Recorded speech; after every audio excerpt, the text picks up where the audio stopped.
Welcome to Women's Brew, where women talk about beer. In today's episode, we're joined by Nath and Sam from Brass Castle to explore some of their incredibly appealing and arguably unique new releases. I'm Joanne, and this is Tori. Hello, hello. And we're two beer-loving women on a mission to get more people drinking and talking about great beer. Come join us.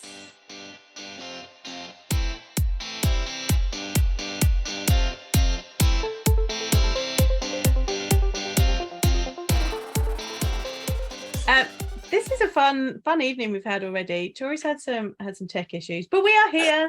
Not to mention, I'm ill, and I was like, we're gonna get this, it's gonna be so good. Like, get in here, it'll be really great. And it just took ages. I want to know though. When I was messaging Jo, she said that's the Brass Castle curse. What is that? I've got additional questions.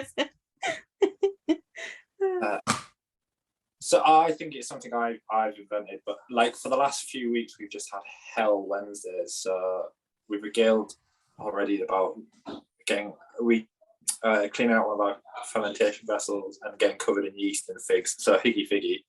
From one of the beers that we're going to be drinking this evening, Piggy. Showered me in all of its glory. And then we were canning after that, and the canning line just decided it wanted to have some special attention. So and we out for like another 2 hours afterwards. I think the real issue is that Nathan's not actually been with us that long and doesn't realise that's pretty much every day. Nathan's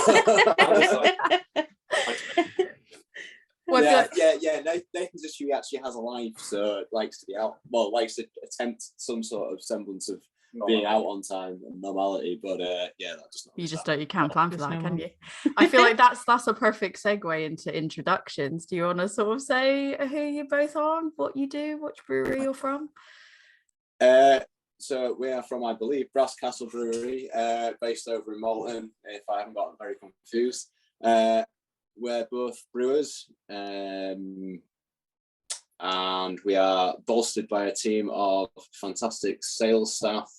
We're currently sat in our tap house, which obviously is a fantastic gateway for the community to get involved and sell our beer. And there is also another two brewers who couldn't be with us tonight, also worth mentioning.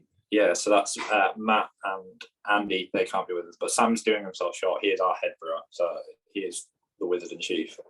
He's going to get me back to that. But yeah, I'm the new boy. I think it's 2 months now. About that. Yeah, I've been sort of popping in before then for like a few days here and there for about 9 months, but then they decided that I could probably we weren't sick of you quite yet, and you can stay a little bit longer. Yeah, that's it. Nathan, I think. Yeah, I don't know what else. That's probably it for us. Yeah. And I would ask more questions, but we had all that beforehand, so we've got a good look at that, and obviously everyone listening probably knows much about you anyway. Yeah. And the reason that you are a brewer, Nathan, it's our fault. Yeah. So I started listening to you. Well, obviously you started in lockdown, but then I, like most people who had a bit more money because they weren't going to pubs, I actually started to try to drink wider beers, and then I wanted to learn about it, so I looked for beer podcasts. That's how I learned about other things in my life. I was an archaeologist at the time, so I listened to archaeology podcasts, so it's like a natural evolution. Fun. And a lot of the people either on it were like, well, I just kind of thought, what have I got to lose? And so went into brewing, and I was like, I'm, as I used to say, young, dumb and unattached. So what had I got to lose? I took a few days off work, eventually after like lockdown eased, following the kind of what have I got to lose that your other contributors have said, and the guys at Brass Castle were sort of dead keen to like... I think I was hounded by emails for about a month trying very hard to get rid of the guy. I was like, sorry dude, we're really busy, it's just dangerous, I don't think we're going to be able to fit you in. And then, after about 4 weeks, you kind of think, actually, we're just going to have to get this guy in and out of the way, get it out of the system, and then we can get rid of him. Yeah, to the point where I would work over in the North York Moors, and to get home I would have to drive through Malton. So I'd be like, well, it'd be rude for me not to stop in. It probably would be rude if we didn't stop in. Totally would. And I think we started on Wednesday actually, which could have been that start of the Wednesday Brass Castle. Oh, there we go. Is that why it's Wednesday? Wednesdays. Oh, Wednesdays. This is why we don't record on Wednesdays normally. Now we know why. Yeah. Thanks, guys. Well, as it's been a Wednesday, I think we should crack the first beer. Yeah, which one do you guys want us to crack first? Which one? Well, we asked earlier, and we sort of were told that you'd come up with maybe a wee list, or maybe we sent a list, and we were going to go roughly in order that was sent in, which is the first off, the Galaxy Crush, designed by yours truly. Actually, I will point out because I'm quite chuffed with this little series. The hardest part, one thing to mention actually for us anyway, the hardest part of brewing has got nothing to do with brewing at all. It is to do with naming and designing number one, deciding what beer you want to brew, which just has all sorts of points of contention of what people like, what people don't like, and also what the public will want and won't want, and then coming up with a name to go with that, and then also a design. And it's usually just easier if you do it yourself. And that's what we're doing. So yeah, this is Galaxy Crush. It's a single hop, double dry hop pale, so nothing like out of the box or too exciting by today's standards. But like with everything we do, we like to try and do it well, which I think we have with this. It also helps with this one in particular that it's Galaxy hops, and you just can't go wrong with them. So it's a pretty easy one to begin the conversation with, because I hope that both you to enjoy it, because it's Galaxy and you can't go wrong. I do like Galaxy hops, to be fair. I might have had to push it a little bit more. I do like Galaxy hops, to be fair, and I really like the artwork on it, where it's like the pop art design. Yeah, it's very like comic booky. Like I really quite like it. So it's nothing original, but it certainly pops. It makes an impact. It's eye catching, I think. Yeah. And actually, you say, "Oh, it's nothing that exciting." I actually almost think when somebody does a single hop beer now, it is really interesting, because I do think like you almost have to make it like you almost have to make sure you do it really well when you're not adding like a whole bunch of like adjuncts in and all that kind of stuff, when it's literally like that the hop has to shine. When you do a lager, you've got nothing to hide behind, because people kind of know what they're going to be expecting. So I also think, as someone who's come at this from like come to the industry as a complete novice, wanting to learn more about beer, having a beer that is purely not one ingredient, it is the main ingredient in pale ales is obviously going to be the hop. So having just that one hop is really good to showcase and teach people 100% the reasons why you get certain flavors. Because also, this is just one ingredient. It's just hops in this. It's literally nothing else. It's just hops. It's just hops. Pure hop juice. We just put them in a blender. I would say it does live up to exactly what I expect it to be, and it I love Galaxy hops personally. Like I love like New England style things. So like I love the fruity and that arguably like slightly sweet and the creaminess that comes from it and all that. And I feel like it's what I love. Like I feel like Galaxy hops are like those type of fruit flavors are what I love in a New England IPA. And so like this is really good. It's I like it. So well next year we're looking at doing a purely Fubbles and Challenger range, which is no, definitely not. But no, it's actually very good to hear that you said it's what you expect it to look like, because it may be something we'll come on to later. For us, it's actually almost a challenge with the New England styles. So obviously people do expect them to be quite hazy, but because everything we brew is to a gluten-free recipe, obviously we're dealing in our beers with a hell of a lot less proteins than most breweries have when they're packaging them. So to actually be able to get that sort of nice glow and haze, I mean, there are certainly more glowy and hazy beers out there, but it's nice for us to be able to get a beer that's still got that while also being gluten-free. Yeah. And like I say again, not many other people can say that. So I think that's really quite a nice thing. Yeah, not to blow our own trumpet, but I do think when shame it tastes well. Me too. I can't believe that it's 6.5%. I was going to say that. Like it seems really I just did light like a and drinkable, and I was like, oh, this is 6.5%. Like This like it's a little bit. It feels sessionable.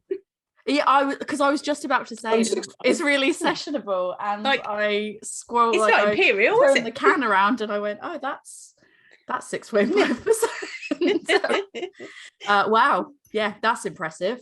That's arguably deadly, because that's way too easy drinking. Because I feel like I could have a few of these, and it would probably hit me quicker than I realised.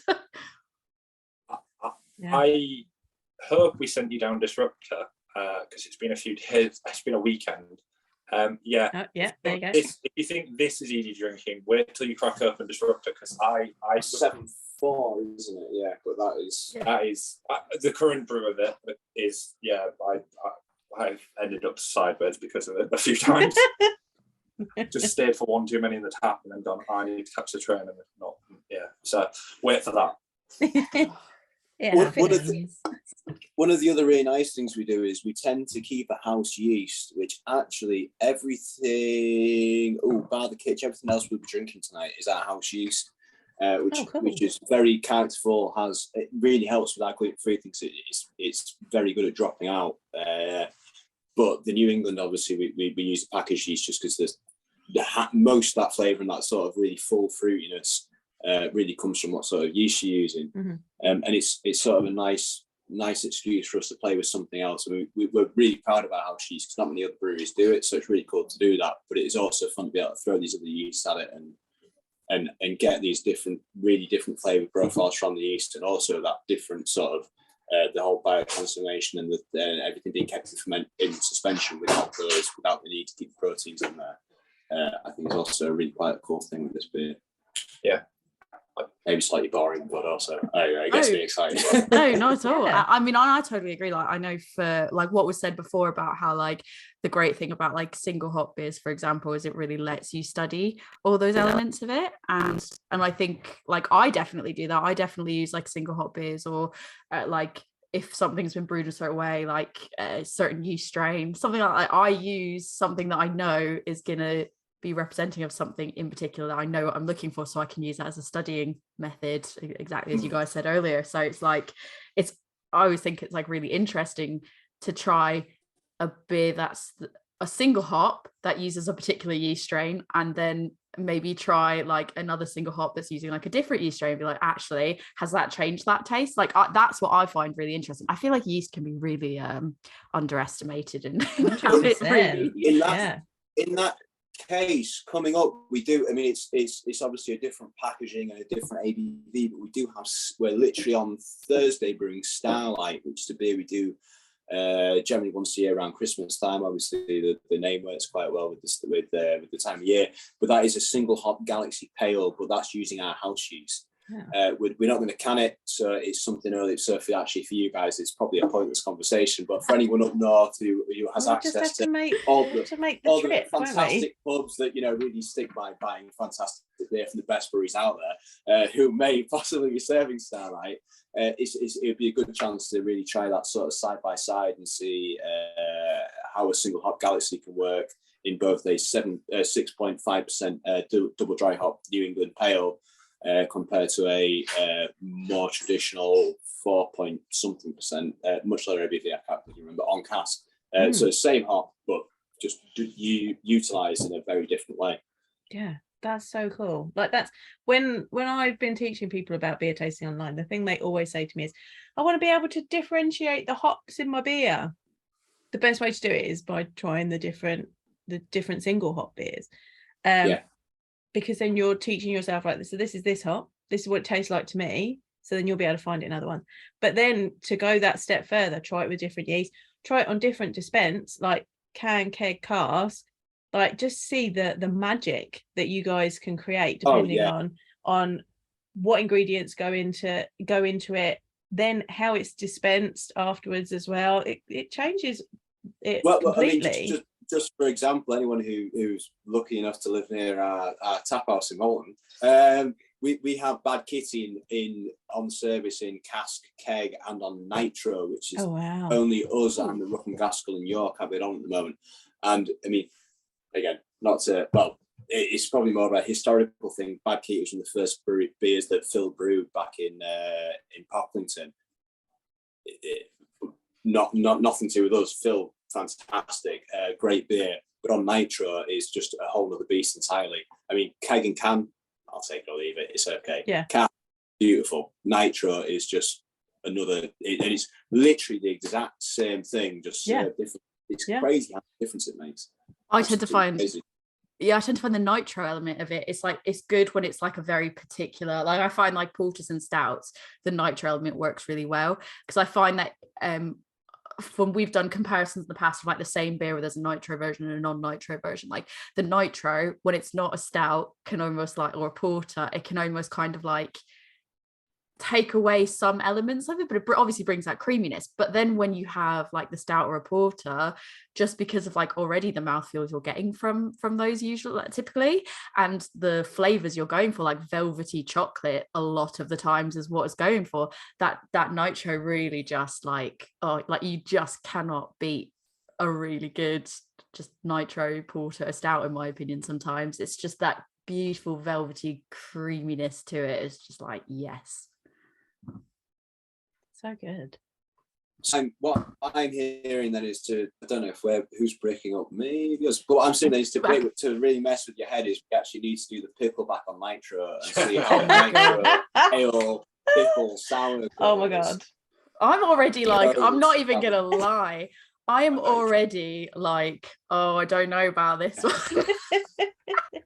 I don't think well, this is the thing though, is like historically, I'm not a pickle person, and I'm like, but I will try. Like, I have bought the beers that are like pickle or like cucumber sours and stuff, and it's hit or miss. Like some of them I'm like, yeah, all right, and some of them I'm like, it's not for me, but it's a 5 out of 5 because it tastes exactly like a pickle, and that's how I'm like, yeah, you've nailed the flavor. So I'm really interested when we get to that one, because I'm we'll come to that when we crack it up, and we'll come to that then, because that's I think that's one of the things that really excited me in brewing at the moment. And it's I mean, obviously I'm always excited about brewing, but it's very much excited me. I'll say my views on it. It's all good, but like about brewing it when we get to it. But I just want to say about Bad Kitty on Nitro has broken Bad Kitty for me. I had a normal pint of it over the weekend, and I took a sip and was about to go back to the bar and be like, it's wrong, and I went it's because it's not a Nitro. I've had Bad Kitty before in the past, and I've really enjoyed it. And it's funny because just to go back to what you guys were saying about being a gluten-free brewery and all that, like I knew that about you guys, like I don't know, probably last year for like around Christmas time.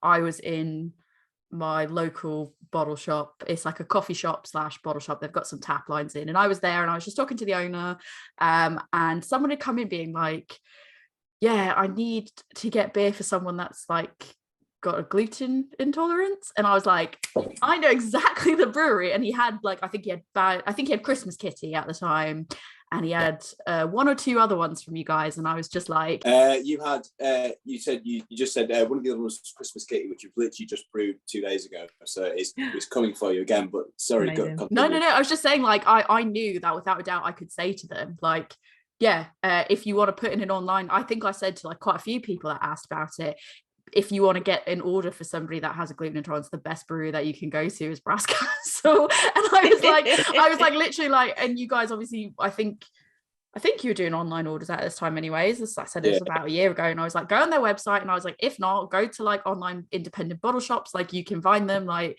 and just put in an order. And I was like, because they are obviously, I think with the gluten intolerance, you do have to be careful, because some people, it's not just about being gluten-free. But I was like, check the back of this can. If this is what you like, literally go and order like a whole bunch from them, because it will all be like this. And I was like, it's so easy now that I know when someone says like gluten intolerance, what brewery should I look at? I'm like, Brass Castle, that's easy. And you do quite a lot of vegan ones as well, don't you? So the gluten-free thing almost came out about that. We've always been a vegan brewery, always, never went from that path once really. With the gluten-free thing, sort of came in as a again, how we can also make this even more inclusive, so literally everyone can drink it. And it's maybe just worth clarifying on that point while we're on it, is the fact that everything's brewed to a gluten-free recipe. All the cans are gluten-free certified, so they're all below 20 parts per million billion. Oh Jesus, 20 parts per billion threshold. Million. No, maybe. Yeah, I think you're right. Yeah. 20 parts per million threshold. So they're all absolutely fine, but the cask is all brewed to the same recipe. We just don't get each batch tested. But either way, you should, unless you are absolutely, obviously, deathly intolerant, you are, then stick to the cans, because we know that they're okay. There is a chance that for some reason some cask brew maybe isn't, but they're all the same. So well, no, there's also that element of, well, is like if you're putting it on somewhere, obviously all the lines should be clean. It shouldn't be a problem. But then there's also I know that you normally want a line that is specifically dedicated to gluten-free beer. Like, again, not that anybody shouldn't have clean lines or anything like that, but there's always like that 0.001% chance, depending on how gluten intolerant you are, that if it's not a gluten specific line, like there's always that chance. So we certify it. What the pub does with it is up them. That's literally not something that for. So good. Well, that's it, isn't it? It's very much like you can do it to your degree, but it's always like, but I was thinking more of like people reading the labels, because I know from people I've spoken to that, like, I don't know, it's something weird. I don't know the specifics because I'm not like celiac or anything like that, but like people that have that can have a gluten, there's certain gluten-free things that they can't have because there might be some element that still like triggers their gluten intolerance. So I always tell people, like, read the back of it.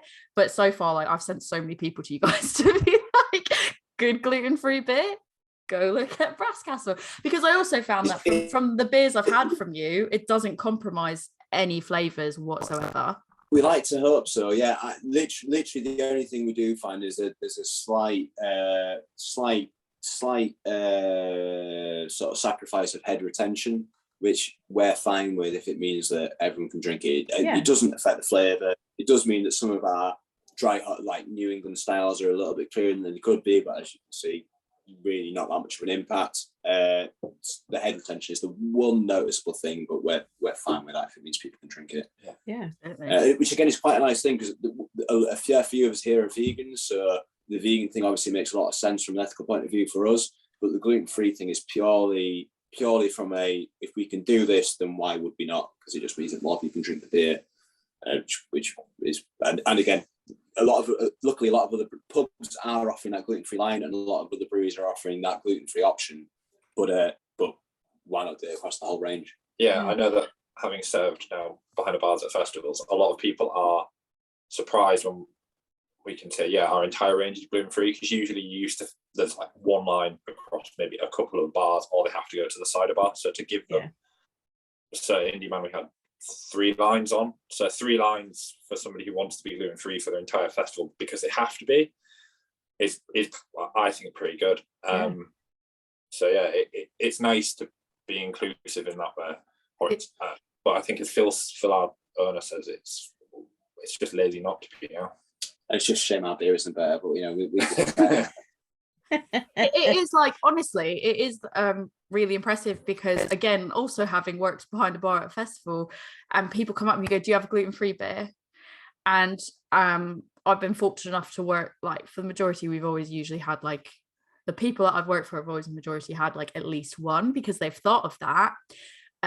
But when I've gone, we've got this, they were going like, instead of having serving it to the line, could you serve it all the way to the top of the glass, please? Because this is literally the only beer that I can drink at this entire festival. Because they're like, nobody else has a gluten-free beer. So they'd be like, it's either this, or it's cider, or it's like something that's not beer. And it is quite good, like when you guys are there, because you're gonna have, like, there's just more option for people, so they don't have to, not that it's like there's a problem if the beer is really good having just one beer the whole time, but like, can you imagine going to a beer festival and there's like all these flavors everyone else can have, and you're like, I guess I'll just have this one beer for 4 hours, which is fine. It's kind of like, it's not as fun as if you can go up and work my way through. Right, exactly. You can just go down the pub and do that. You don't need to go to a beer festival. So especially when it's like all you can, like, all included, all drinks included, and you're like, cool, I can have unlimited beer. Have unlimited of that one. Yeah. So what you're saying is Brass Castle needs to be at every beer festival from now on. Of course. I think that's actually what I'm saying. Yeah. Yeah, cool. Nice, Yeah, right, that's exactly what I'm saying, and I stand by that. So that campaign. We need to be first here for festivals. Yeah. Just get The only problem with being at all the festivals, it means that like from like August to October, that's it. June to October, that's every weekend. and yeah, have zero life. Yeah. Like absolutely zero life. I know, like we didn't even go to all of them, and it was like, oh my god, when am I gonna do things? It's fun though, it is good fun. But yeah, I absolutely think I think personally festivals should make an effort to have breweries like yourself, like more breweries like yourselves being like, cool, if we want to have a festival that's more inclusive and inviting to all people, we have to make sure we're including like I feel like there can't be not that every festival's like this, but there can't be that gatekeeping element where it's like, oh, you just have to be one of those like hot new breweries, or you have to be, I don't know, on the top of Untapped or anything. This, like, we need to start thinking like who's inclusive brewery wise, and be like, cool, this brewery makes like a lot of, you know, all gluten-free beers, let's get them involved. This person makes all vegan friendly beers, let's get that person involved, because that's just going to widen your pool of who's going to want to come. Because I imagine there's so many gluten-free like celiac people that probably go, I'd go to a beer festival, but I can't drink any of the beers, so what's the point? I'm not even going to bother. It's like you got to build you have to build the festival you want. Beer's awful. However, we have vegan and gluten free, so it's at least worth a try. Ticking all the boxes. Shall we move on to the next bit? Because I'm really, really excited. I basically, the order I did these literally was just the order that you had mentioned wanting to sort of talk through them. So it just so happens that this second one is like my favorite one, probably. Yeah. I'm guessing. I think the order that we mentioned them does, well, Nathan mentioned them, kind of works. Even if it was not. It wasn't intentional. It wasn't, but it does. Happy accident. Again, another heavy-ish hitter, so 6.7%. Despite what the sort of can label would maybe lead you to believe, which was, I will mention, was done by a local artist from Roost Coffee just up the road, and it's one of my favourite labels or anything we've ever done. I think she's, what is it, the original pumpkin on Instagram. I can't remember how it was. Chris, we basically go up there for coffee most days. Chris will bring some down to the brew house, and I think he got talking to Gemma there, who I think they must have mentioned at some point she does some artwork, and obviously again we are always at loggerheads on how the artwork's going to go. So he's like, well, we'll put it to Gemma and see what she comes up with, and I absolutely love it. She is working on something else for a possible, an almost certain collab we're doing in the future, which I'm very excited about. Won't go into too much detail just in case it falls through. But I love the whole like Alice in Wonderland-esque. Yeah. Little how do we do this? Little lass in a teacup and little gingerbread man. So she was sort of given the briefing. Thank you. That although it's a pumpkin spice beer, but it was. Oh, go on. How do we? So I can't remember. There's not actual pumpkin involved. It's because it's meant to. So Andy, who is one of our other brewers, it's his idea, so he would be better at explaining this. But it's meant to. This style of beer to us, and our interpretation of it, is meant to mimic the coffee that you will get from a certain American coffee chain, which has no. Now has no it's got no pumpkin in it. It's just got the spices that remind people of the season. Yeah. I'm just going to put my happy pumpkin spice season pumpkin up behind me. Anyone that hasn't listened to the podcast before, where have you been? Oh, we've got a pumpkin.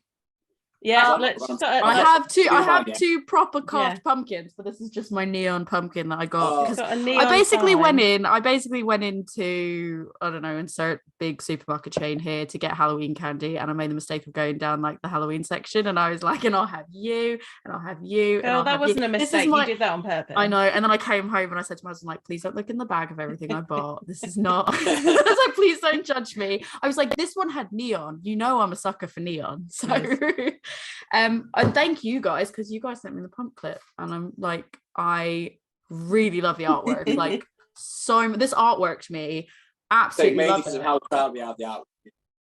No, I am so chuffed. Gemma's done an absolutely fantastic job, and I hope to be able to get her in much more in future. And it has that very like comic booky style to like the artwork as well, and it's like it just is really, really cool, and I love it. And I'm used to seeing your labels, so like you know, Bad Kitty, I'm used to seeing your labels in a way where it's like a pattern or something that's very like not a photo, but just like these patterns, which are like, it is eye-catching in its own way.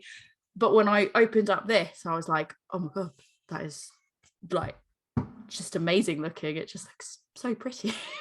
It's one of those, it's like, because there's so many breweries doing so many interesting beers at the moment, and actually I mean you talk about pumpkin spice latte beer as if it's, I mean, maybe not so much now as if it's something a bit different, but actually so many breweries are doing them. Actually, the label can be half the battle at the moment. So having something that stands out is good. But also, brewing it right makes a massive difference. And I do think doing it as a white stout was an interesting choice. I think it's paid off well because it literally has come out exactly how we pictured it, which doesn't always happen first time with a one-off brew. It smells exactly as I'd wanted to smell, and it tastes exactly as I'd wanted to taste. And there is noticeable cinnamon levels, which makes me happy because there's nothing that I hate. There's nothing that really bums me out more than when there's like a pumpkin. Because obviously, I mean, we've talked about in past pumpkin episodes that we've done every year we do pumpkin episode, and now this, I mean, we would have put this in the pumpkin one. We're talking about it now. Happy days. Normally when we talk about it, it's like, the difference is obviously pumpkin beer or the ones that use like gourds, that's when you actually put the pumpkin and the squash. And a pumpkin spiced beer, you can put pumpkin in, but it's more about having the key like pumpkin spices, which is the cinnamon and the nutmeg and those things. And there's nothing that bums me out more than when it's like a pumpkin spiced beer and you crack it open and it's just like, I do not taste cinnamon, and you're just like, this is not a pump, like there's no cinnamon in it. Just when you think there's enough cinnamon, just add a little bit more cinnamon is how I feel about cinnamon. Tori likes cinnamon, in case you missed it. So in that case, again, one of the reasons you need to buy more Brass Castle is as you mentioned before, the Christmas kitty is obviously it's a similar with a fair few tweaks in there to make it different. The obviously it's a Christmas spices and pumpkin spices are very closely linked. Very similar. That's it. The main differences we're using in the Christmas kitty star anise orange peel as opposed to the more nutmeg and clove focus that we had in the pumpkin spice. But the whole point of this was, again, to differentiate. It was having that really, it's a pumpkin spice latte beer aspect. So obviously the coffee in this is quite strong. But again, that cinnamon really still shines through, and all those spices do. Me and Nathan are lucky enough to be sat on the tap at the moment where we do have it on cask as well. And again, the exact same beer that has gone into can also went into a few firkins, which we had downstairs. And the flavour profile is again completely different. The cinnamon is a little bit more is more subdued, and you may come in and say you're not getting quite enough cinnamon, which I'm very pleased to say that you do get it in through the can. But that coffee is just so smooth, so it's just the aspect of beer sort of changed, and it's much more. I'm not saying the cans are bad, but the cast is just quite exciting, really. I was gonna say, it's all just a different experience. It's not necessarily like when you go like cask can keg, like they're all different experiences, and it's not even like you go, oh, this one's bad if you prefer the other. Like it's something that's totally different that brings something else to the table that like has you like, oh wow, I like this, but I also really like this. This is so I also, the fact that obviously as a white stout, one of the sort of challenges you have is obviously you're trying to get that pale sort of character to the beer, but also having all those traditional stout flavours such as roastiness, a bit of sort of burnt sort of roasted notes. which obviously the coffee on starts is beautiful. It also sat on a load of cacao nibs, which gives that sort of slightly underlying chocolate smoothness to it. No, which again, Nathan had to pull out of the fermenter, conditioning tank in this case, and me and Matt had to pull out a rather large sack of cacao nibs and coffee beans, which I still have yet to thank you for. But you get the best jobs. Yeah, no, it was good. It's like you've got to do jobs like that when you start. It's how you learn. Yeah. People under you. We poured this at a couple of festivals, and the reaction when people ask for a stout and then it comes out white is really interesting to see, because obviously people expect stouts, so we've got Kitty here, so they expect that, and then to give them white and explain actually that how you take a pale and make it dark is quite cool. And I'm a stout boy, so any weird and wonderful stouts I can get away with brewing, I'm gonna jump at. So this was great. I have yet to try on cask because I was driving at the festival that we had it on cask at, so I couldn't because I knew that if I did try it, I wouldn't go. You don't just stop, Sensible. It's turned out well, and I think it's got, as Sam said, it's got the right levels of everything. If you go for especially the coffee, we were really worried that we'd over caffeinate it. Also, it's what Tori said. I'm biased. Like, I'm taking praise here from outsiders. This is fantastic. It's so good. Like, all of the flavors balanced just right to give you what you expect from a pumpkin spice latte. It's beautiful. The roastiness really like lingers so as well. So when you breathe out, you're like, oh, it's nice and roasty. So good. And we equally love to bend people's minds with white stouts. Like we got asked to do a bar at Arundel Fest, and we took a white stout to that, and it was great. People were like, a white stout? What's a white stout? And we were like, it's this. And they're like, but what? Oh, it tastes roasty. It tastes of coffee. What? We loved it. We had a black IPA on as well. So we had a white stout and a black IPA, and we're like, nice. we were like picking the beers, and we were like trying to narrow it down to 3, and we knew that we wanted the white stout A because white stouts are amazing. B, it was like the one that we had both gone to help brew for international women's collaboration brew day. And we were like, yeah, we definitely want that on because that'll be really representative of us and everything else like that. And then we're like messaging on, and I said to Jo, like, how would you feel if I proposed a black IPA? And then she went, I think it would be funny. And I was like, that's exactly where my mind is at, is it would be really funny for people to come up and go, oh yeah, what's that IPA please? And you give it and it looks like a stout, and they're like, okay, stout, and it looks like almost like an IPA. And I just thought it would be really funny to just mess with people. And it was it was, because people were like, white stout, I don't know about black IPA. And I think, like, arguably, I mean, all 3 beers that we picked went down really well, but it was really cool to see the reception of, because normally you see people talk about white stouts and they go, I just don't get it, I don't understand. And I love white stouts personally, so it was really nice to see people trying it and being like, I've never had one before, and it's really changed my mind on what it's like. But yeah, this is exactly what I want in a white stout. It's the perfect and I'm not just vehicle. saying that, like, and it doesn't, again, I feel like when I think gluten-free beer, ones I've had in the past have never been so flavorful, and this is really quite flavorful, and it is exactly like, a latte. Like, you get the roasty coffeeness, and that sticks around with you. You get like immediately hit with the spices, and then it goes to the roastiness, and then that roastiness just like lingers in this pleasant sweet, like in a sweet way. It's like a milky roasty. It's just really, I love it. And I love pumpkin spice beers, so I'm like, yes. I want to double back on 2 points, because when the day we canned this, like, the first customers into the tap room were a couple, and the lady in the couple had just been like, I've never found a beer in my life I like. And Lou gave her Kitsch, and she walked out with an order of it. So it's because she'd always had hoppy, bitter beers, which, and so then we provided this stout, which was sweet and roasty and everything that she liked, in a normal drink, but no one had ever kind of no one asked her that. Yeah. So that's a credit to Lewis, who's our tap house manager. So again, putting on tap house is really good. He'll talk you through any beer and then some. But there was a second point.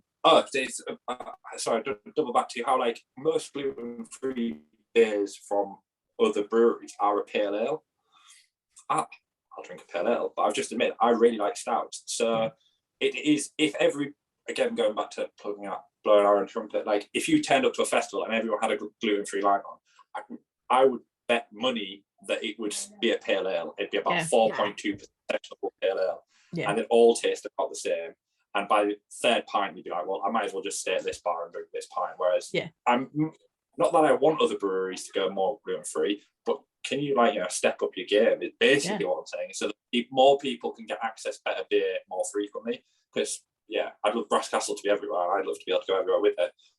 We can't. So the breweries down south should really look at this because it gets people into beer. Yeah, that's the most important, really, isn't it? So just allowing everyone to be able to try something 100%. Interesting. Yeah, because eventually you're just going to think that all beer is a 4.2% sessionable pale ale, which is It's either a pale ale or like a lager.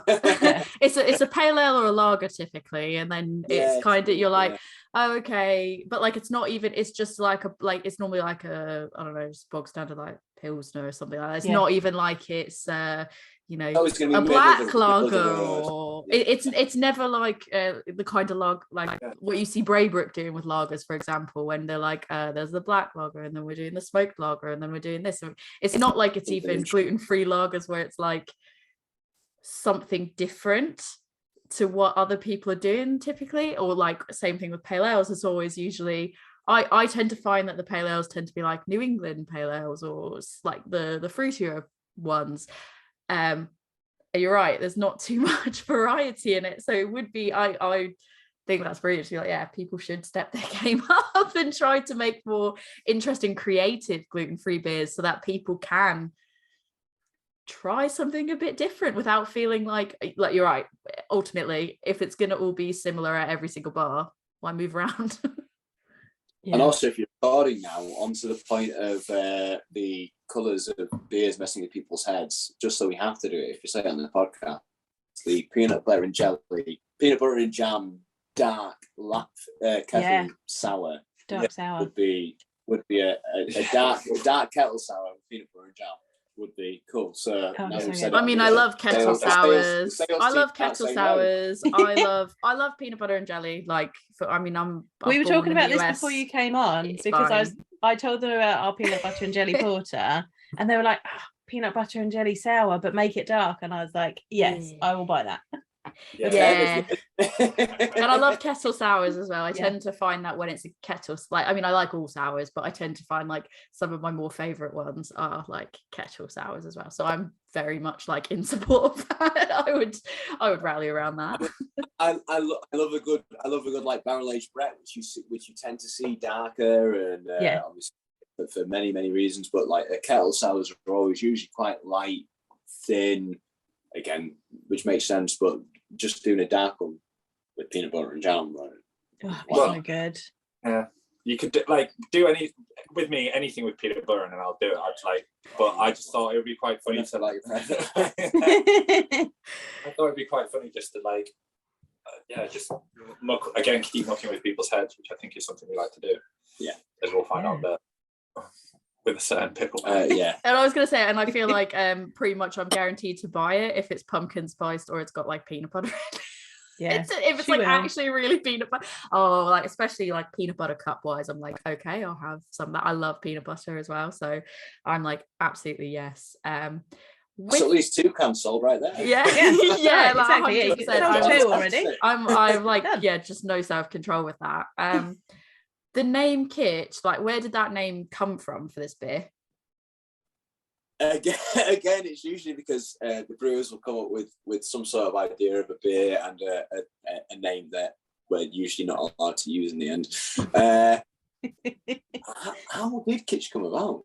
So there wasn't So I went up to Kevin Chris, who kind of general nurses about everything in the brewery. I was like, could we name it something unfamiliar?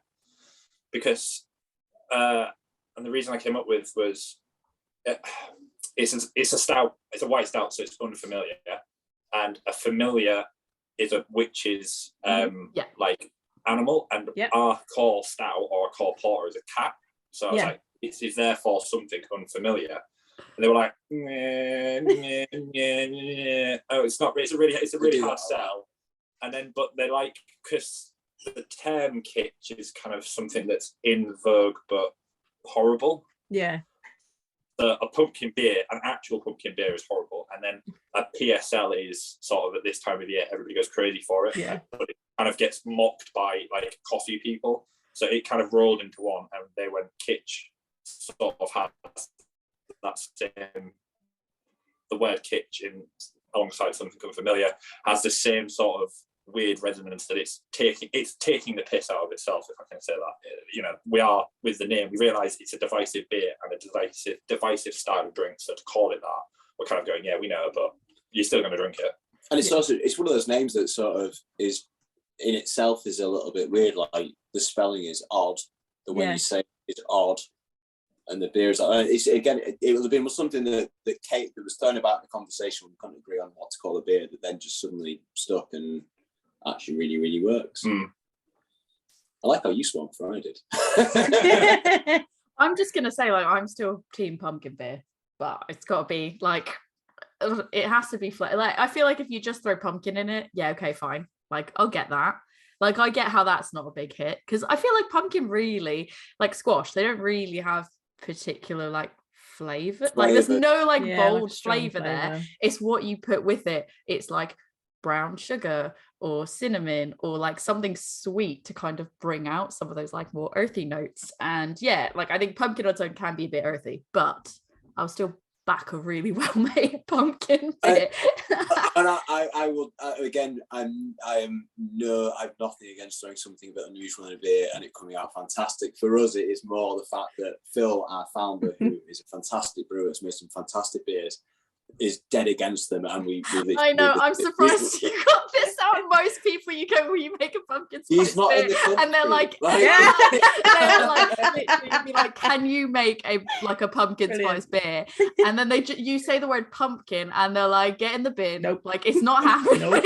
You're like, cool, that's fine. I asked. If you could just both say again how much you love this beer, that will really help. Love it. This beer is amazing. It's amazing. It is really good. Like, if you could make this every year, Nice.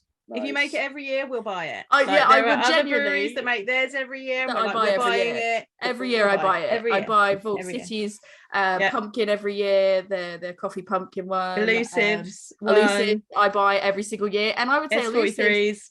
S43s buy that every year. I mean, I think like Elusives, even then, like theirs is more coffee than it is anything like pumpkin or pumpkin spice, but it's so different. It's really good, but it's so different to yours, because it's like I think they actually put pumpkin in theirs, but I don't think their spicing is a little bit more subdued than yours. Like theirs, they go more for the coffee and less for the spices. And I think that's because like market wise, it is a gamble to put, I from my experience, a lot of people in the UK, I mean, there's one guy in my office, one of the guys in my team, he's so funny, he like absolutely hates cinnamon. And I was like, do you want to try a pumpkin spice? And he's like, it's got cinnamon, I'll just die. And I told him today he was dramatic. I was like, stop being dramatic, you're gonna die if you touch cinnamon. Like, also, how do you not like cinnamon? Cinnamon's awesome. I know. He's just like, no, but then he also is like, yeah, I drink milk. And I was like, no, like I can't. Like just a glass of milk. And I was like, we are so different. He's so lovely. I love him so much. He's so young as well. And I was like, try pumpkin spice. And he's like, no, I'll just die if I have cinnamon. And I was like, it's all right, we'll put it in your glass of milk, you won't notice. Okay. Amazing. But yeah, I love this. It's something I would definitely buy every year. So we'd buy it every year. We have to again, and that's fine by me. Yeah, fine by us. And it's one of those as well. It's one of those as well. You get to throw things in at different times, at different, like, it's just not.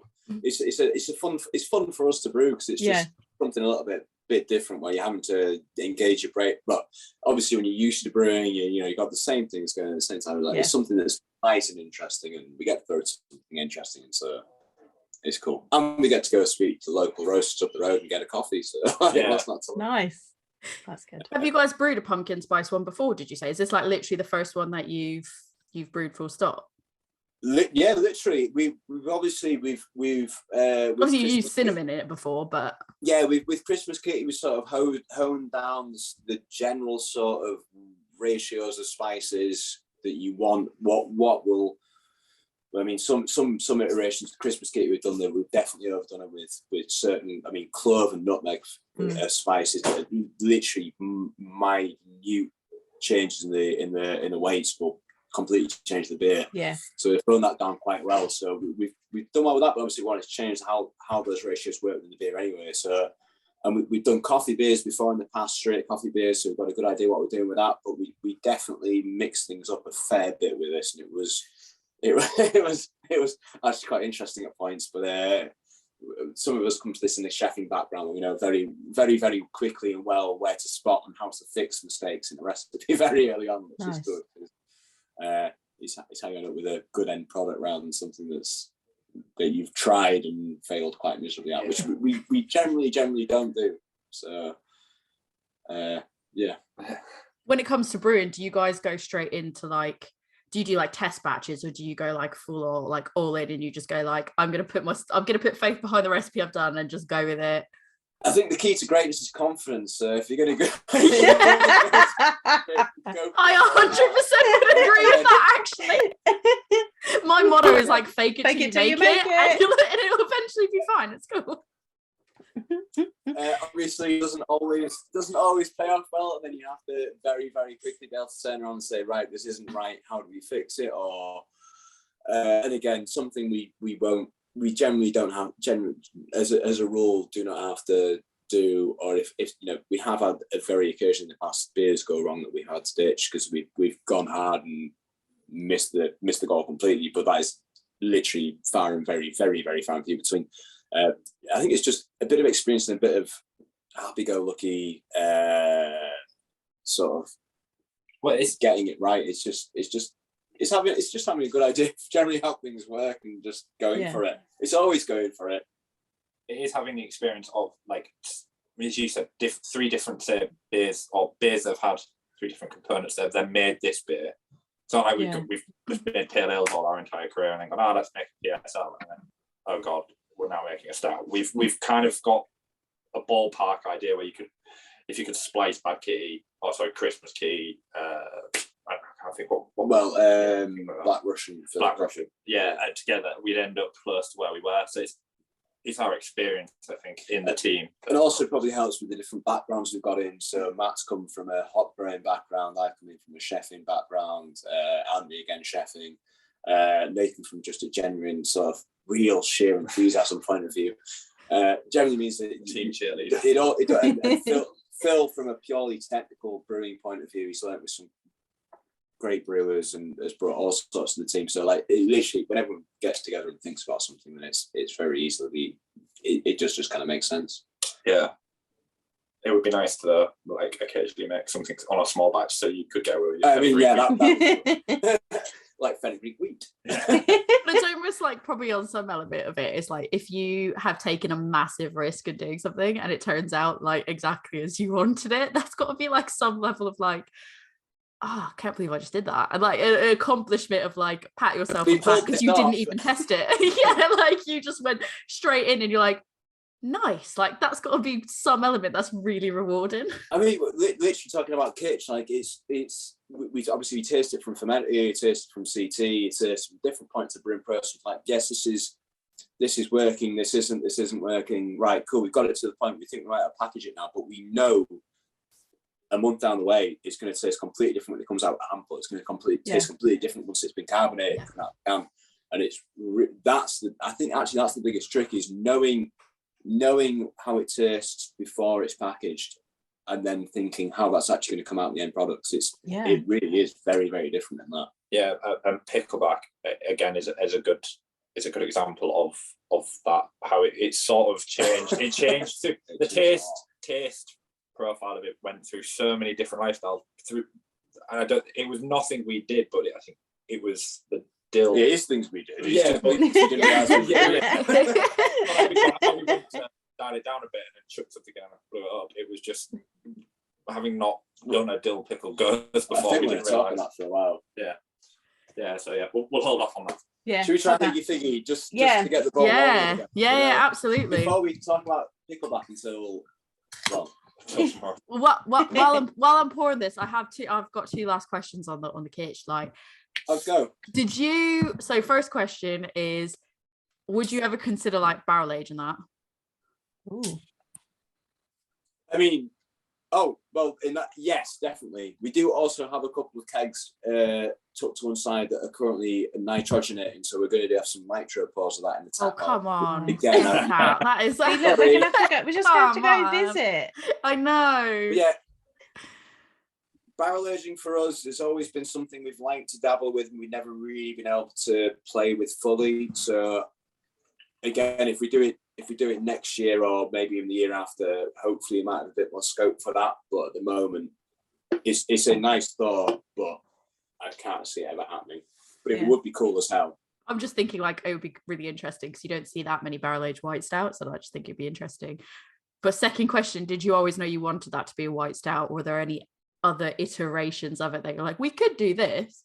The white stout wasn't a happy accident. We have had a few beers where we've messed the colouring up, and then no, it was always going to be a white. It was always going to be a white stout. It was. You're like, it was meant to be a normal stout, and I don't know what happened.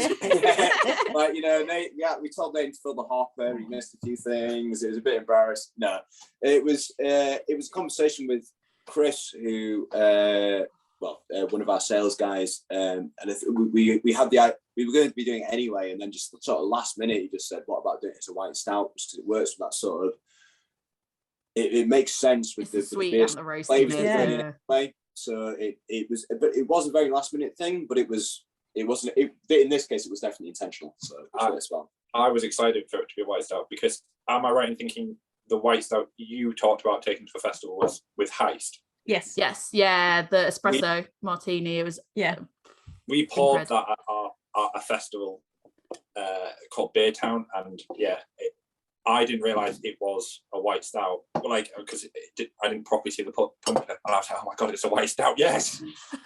And espresso martini, being the basic boy I am, is my favorite cocktail. So to have a white stout and an espresso martini, I think it was the theme that year.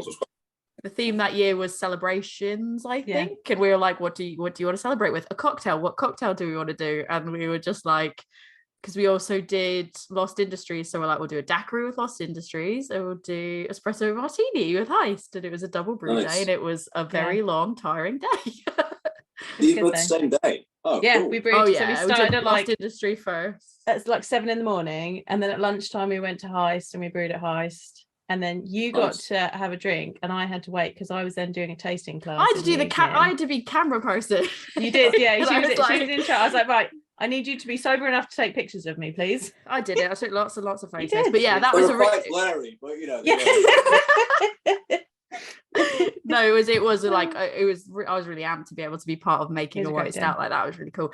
Piggy Figgy, this name is amazing. Where did the name come from? And it smells amazing. I can smell the blueberry and the fig. So from a technical point of view, while I remember to bring it up is we were talking about again how different styles of beer work well in different packagings, this and the other. This is one I again quite chuffed with, because it was literally, this was designed for canning and kegging. So it's a dark, so unlike Kitty, which is a dark beer that works beautifully in cask, fantastic in nitro, and I personally think on keg and can sort of, it's nice, but it is nowhere near where it should be. Piggy Figgy was designed with that carbonation in mind, so hence it being a little bit thinner, but in a good way. So that sort of carbonic bite, sort of the slight acidity, sort of lifts all the other flavors, and it was sort of in a way one of the, from when I started being the head brewer, of actually designing a recipe to work in that specific format, which maybe doesn't make sense for you when you're drinking it, but to me it definitely does anyway. I find that really interesting, that that's something that you consciously make a decision about. Yeah, it's you're even though it's a dark beer, you're not just making it as rich, full, and thick as possible. Because actually, in can and keg, that doesn't really work. You want something that's still got all those flavors, but isn't too heavy. It's sort of it's thick and full, but it's definitely not heavy and it's not too soft. It's not too heavy. It's just sort of it's still thick, but in a no. Unfortunately, I understand what you're saying, but I think it would be too much of a ramble to be like articulate. All I can think of is if you say had that, I might be wrong, but like so you went from like an imperial stout in a can, it's just a thick mouthful. Yeah. There's no carbs. There's no CO2 isn't doing anything there apart from just keeping oxygen out. Whereas that, you're reining back the body to so the CO2 can actually give that to you in the end. Yeah, I find that it makes it more it's making this like more, in my opinion, more sessionable. Like it's 5.7%, so obviously it's lower ABV already, but like just taste wise, it reminds me, Joe, of the one I brought you back from Greece. Yeah, the peanut butter porter that I brought you back from Greece, because they make it in a way where like it is exactly so it's designed to be more carbonated, because apparently what I learned from one of the breweries I went to over there was their main season where they sell like high majority of all their beer is summer, when it's really, really hot. So they've made this porter that's meant to be able to be like quite sessionable and drinkable in the summer when it's like, you know, 30 you kind of don't really want degrees. And it is more carbonated and has that like, you know, crispness to it, and it's thinner.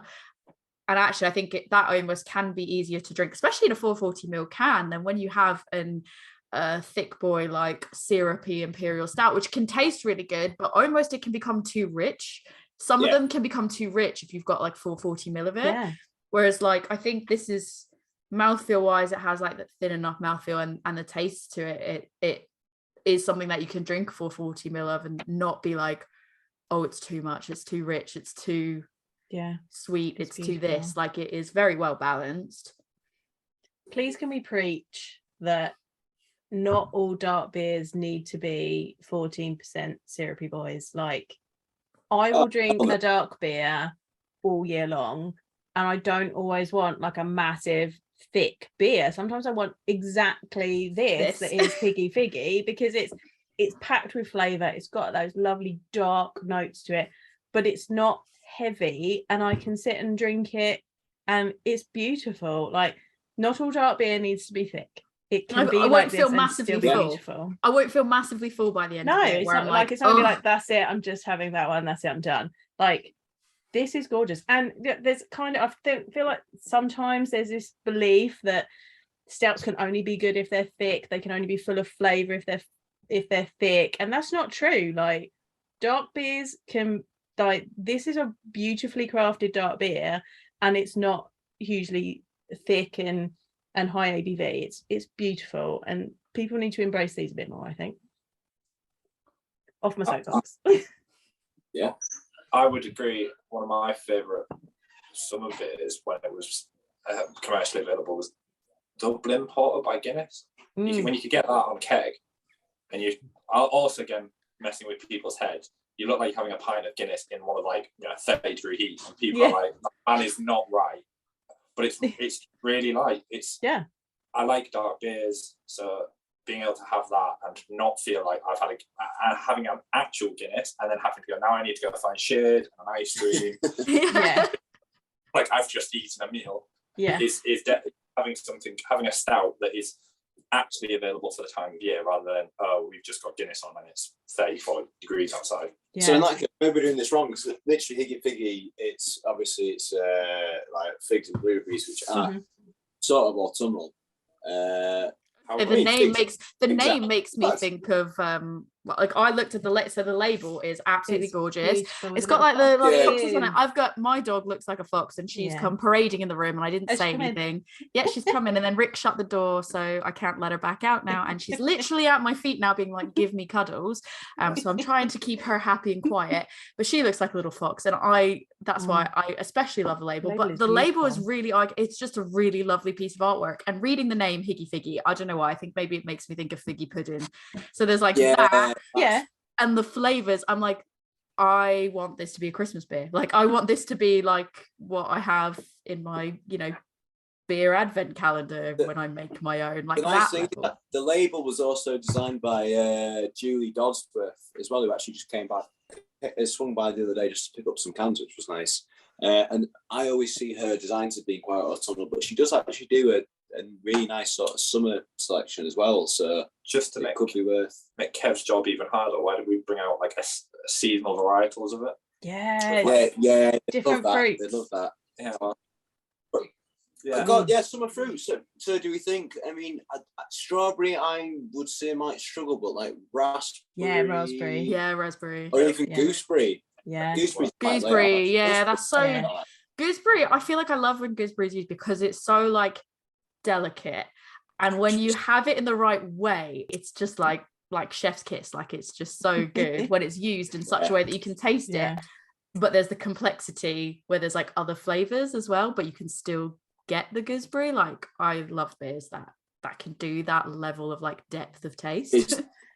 It's definitely like its own flavor that cuts through everything. So that I mean, in this sort of body of beer, that would work beautifully well. Gooseberry. Yeah. Seasonal figgy.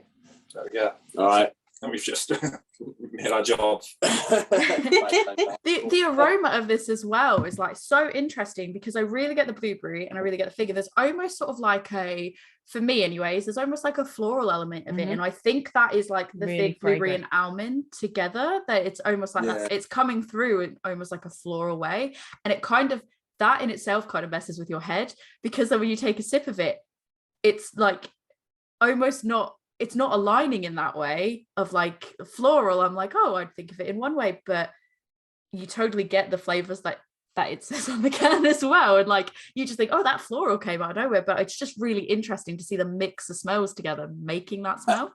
It's actually quite cool you said, because I think out of every flavoured beer you do, people pick up different flavours in different ways, but I don't think we've done a beer that I can think of that's got like say 3 flavors in it, but people have picked up in so many different ways. Where so many people say, I don't get blueberries in this whatsoever, what are you doing, there's no blueberries in there. And then you get some people say there's so much blueberry in here, but I don't get the fig. And then you get people saying, oh, it's all almond. But no, people pick it up in very ways.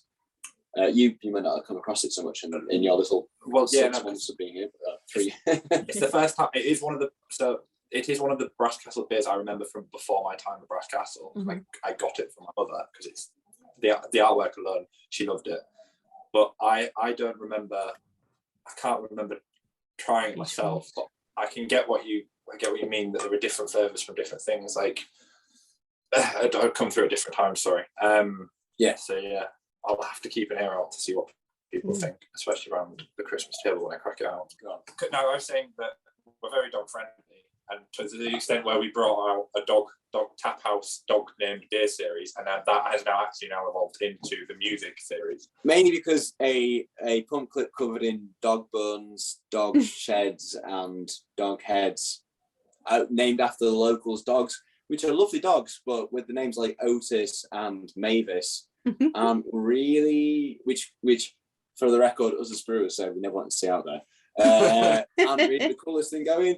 So it evolved to the music series, which is again equally tween away in that the pump clips are all designed sort of in-house, very quickly, very ad hoc, but they're just a very easy, quick way of naming a beer that no one else can argue, because that is what takes the time.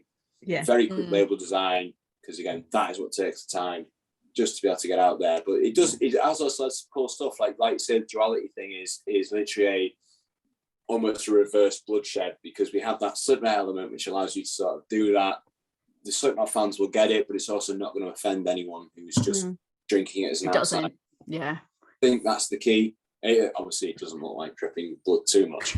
But because it's like essentially it's 50-50 red and white, but white on top, red on the bottom. Yeah. You've got it's duality, it's two things opposed to each other, so it works on that line as well. But yeah, it's also provided some awful pump clips, like Hard Rain, Bob Dylan, fantastic song, but the pump clip came out a little bit almost Care Bearish. But it's interesting. I would have never put Care Bears and Bob Dylan together. Amazing. Right. Well, look up the duality. The Hard Rain Punk. Great song, but not great. But a good beer. Most of the point. The whole point for us is again, something fantastic that people drink, and for us, the sort of the label, getting the labels right, the names right, is lovely, but yeah, it's not what we're about. We're about the good beer, so it's just getting that balance right. Which is nice having Gemma from Original Pumpkin, nice having Julie Dodsworth doing some label designs. It means that again, no one in the brewery can argue about it because we've got an outsider doing it. Yeah. That's what works. But we never actually answered whether the Higgy game came into it, and I don't know. I'm going to know that. I'm going to say that was probably a Phil. Yeah, we could decided. We'll get. I mean, well, actually, no, I do know this. Yeah, it's just a fun name. It's not. Well, the whole point is not actually Higgy Figgy. It's the Swedish hug, which is the whole warming embrace, being satisfied, being content. Which was sort of the idea behind the beer originally. So it was actually times the autumn beer that we're drinking it as. So it actually means we need to rename it for doing it. So you can come up with. I mean, you can still be content and warm in summer. Yeah. Or you find the Swedish version of sunburn. In fact, I may actually know the alternative actually. I'll come back to it. But anyway, that's where it comes from. The whole point is nice, warm, and well balanced. Yeah, I feel like it lives up to that. So that's good. And I would actually buy a beer named Mavis because it would make me laugh. I would just be like, I'd be like, Mavis, that's intriguing. Yes. I mean, I love dogs like people names. Dogs with people names are like my favorite thing. But from the whole sort of ethos of the brewery, it's like we are, I mean, everyone says they're slightly schizophrenic and slightly trad and also crafty. Like that thing is thrown around a lot, but for us, we've been going since 2011. Like it's a fair old bit between the sort of like craft and came. So we've never ever been, despite the beers we brew now, which I do think they're always interesting out there. We're not actually like one of the cool kids. So it's when you have a beer like Mavis, are we just like reassuring people's minds that actually we are just this trad brewery who's doing good cask beer? Or are we one of the guys doing Galaxy Single Hop DDH or Kitsch?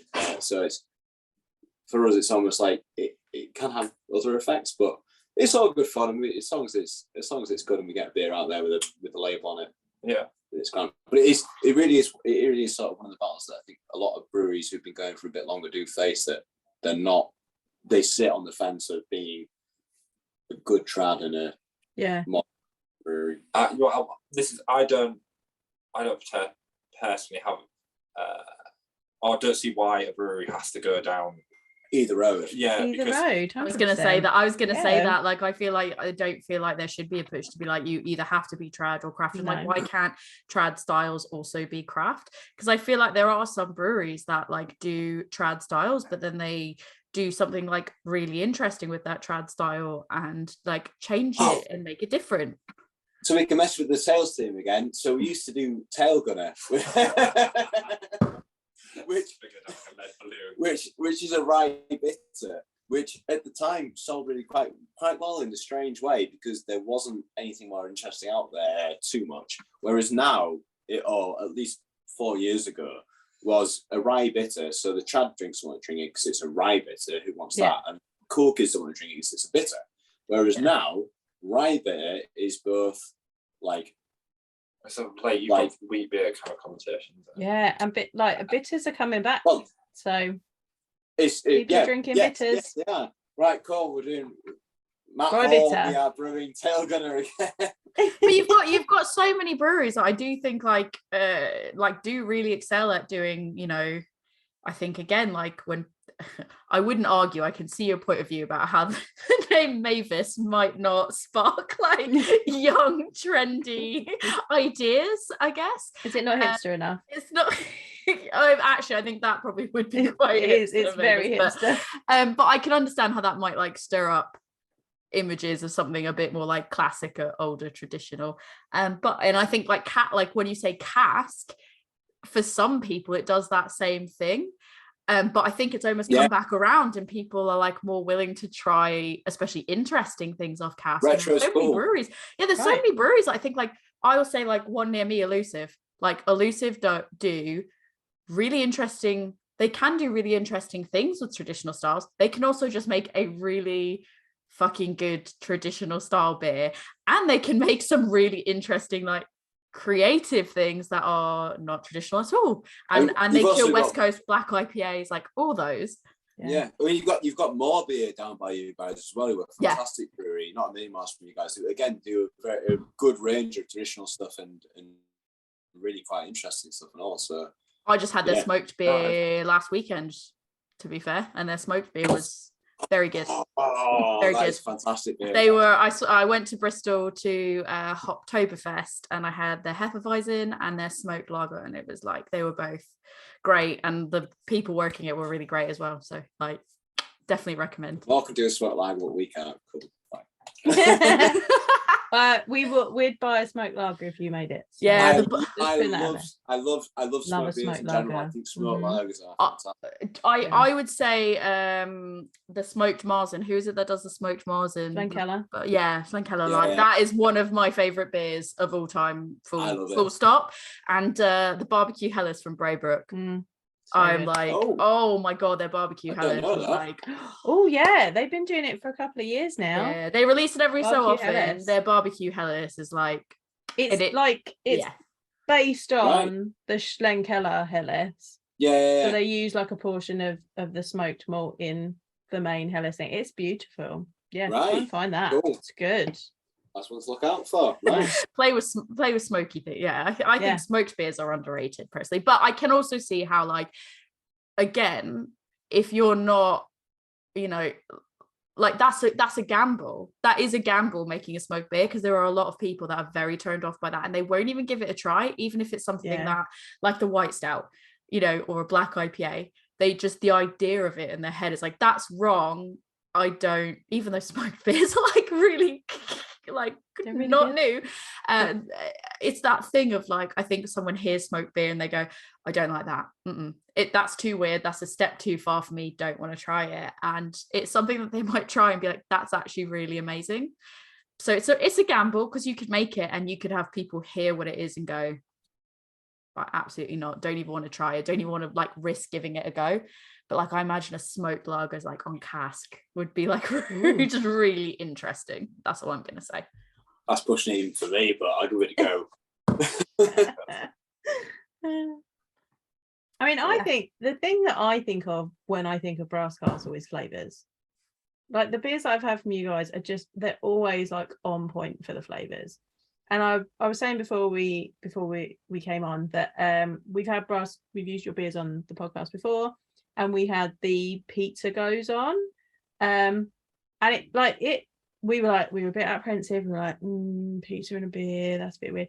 But like that, like the sweetness of the tomato and the herbal note from the basil, and then that saltiness, like it was just beautiful, and you did want to drink more of it.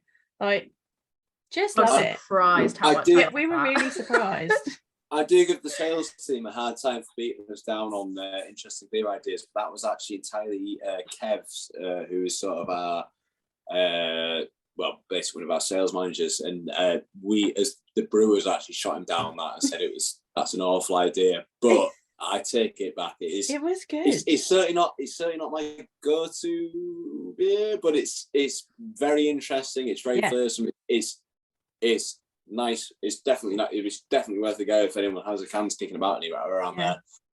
But yeah, that was divisive in the brew house, let alone in the real world. So I think like one can of it was the perfect amount. Yeah. It was. And I'm not saying like I wouldn't, like you have one can forever and you're done. But I mean, it's like in a particular session, one can of it is like. Or a month.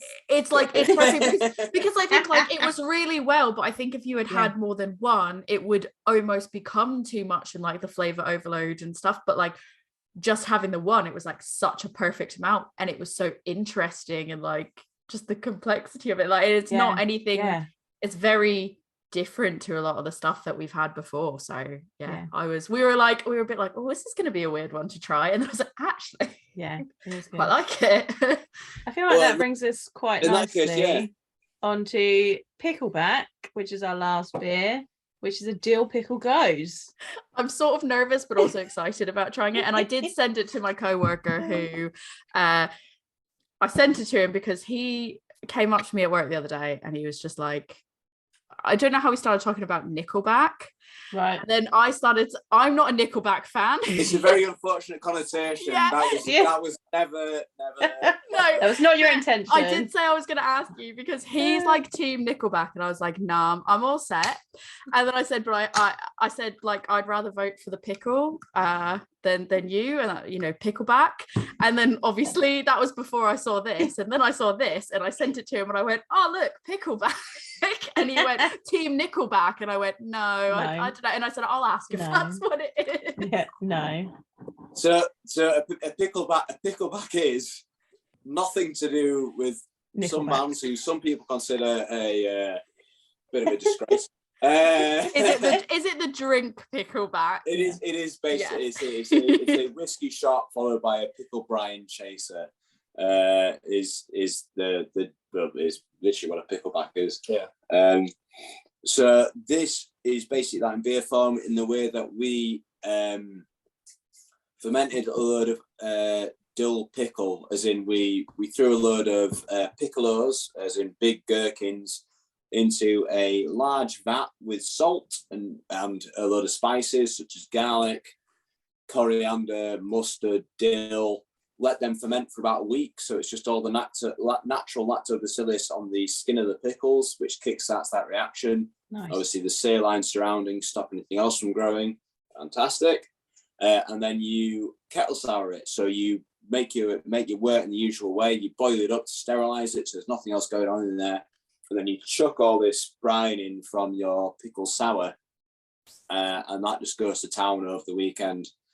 And does a great job of breaking a load of the sugars down into acids, and then you get your natural fermented kettle sour, which is still really quite cool. So a lot of breweries obviously use, which we have done in the past. There's nothing wrong with it. Using these quick starter sachets, which is just a load of lactobacillus, but we've never got that sort of same complexity of flavour using a sachet than we have done from a naturally sort of a natural starter. Yeah, much like using a packet yeast as opposed to a sourdough starter while making bread.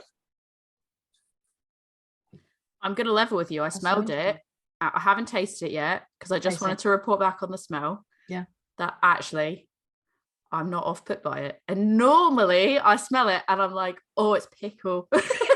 But it's not actually. It's not unpleasant. I do get like the mustard seed, I think. Yeah. In the smell.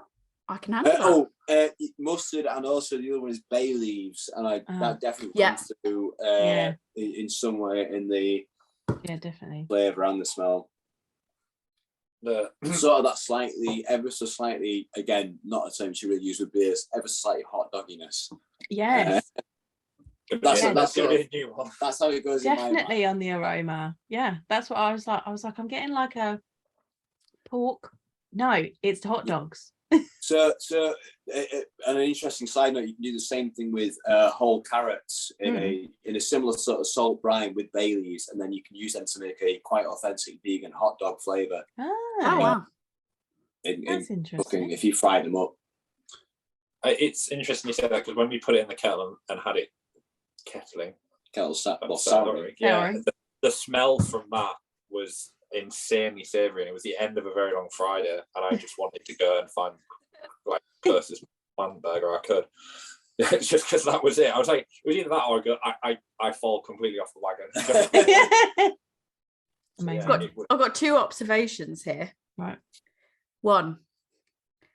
Yeah, it's not off-putting. I'm not off-put by it, actually. That's very no, but I mean in the way like it tastes like it has all those flavors of like what you'd expect in like a brine, but it's not so pickly, like it's not so dill pickly that you're like, oh, like it's hard to drink. Like it's surprisingly easy to drink. And I think it is, in my opinion, and take this as you will, because I'm not Joe, I'm not certified beer server by any means, a very good example of a gose, because I've had a lot of goses where you don't taste the salt at all, and you actually taste the saltiness, and it's balancing out like that sour note. Again, actually quite pleasing to hear, because I did think I caught it with the salt, because we relied on the salt from the brine to add all the salt to the solution, which obviously, so for example, in our boils, we're trying to use around about 1 kilo of salt, which is what we use in the pickle brine, but I kind of messed up in the fact that obviously you're pouring that brine into the kettle, but obviously a lot of that salt is retained in the pickles themselves, the actual gherkins. So you do actually want less salt in there. And I did think on canning it, it was less salty than I was expecting. It's still there, but I wasn't sure whether quite enough. So if you're saying it's salty and you're getting that, then that's good. Yeah. I think for me, it comes through. Good. Yeah. I think there's a good level of saltiness in that. Like it's noticeable, but it's not like, it's not overpowering. Really yeah. It's a good again, balance.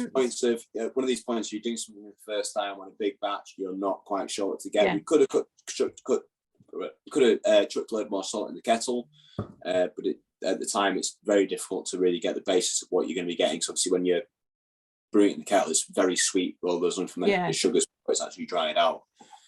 But they've come through okay in the end by my aspects, maybe not enough as they should have done, but if you're getting it, then all good.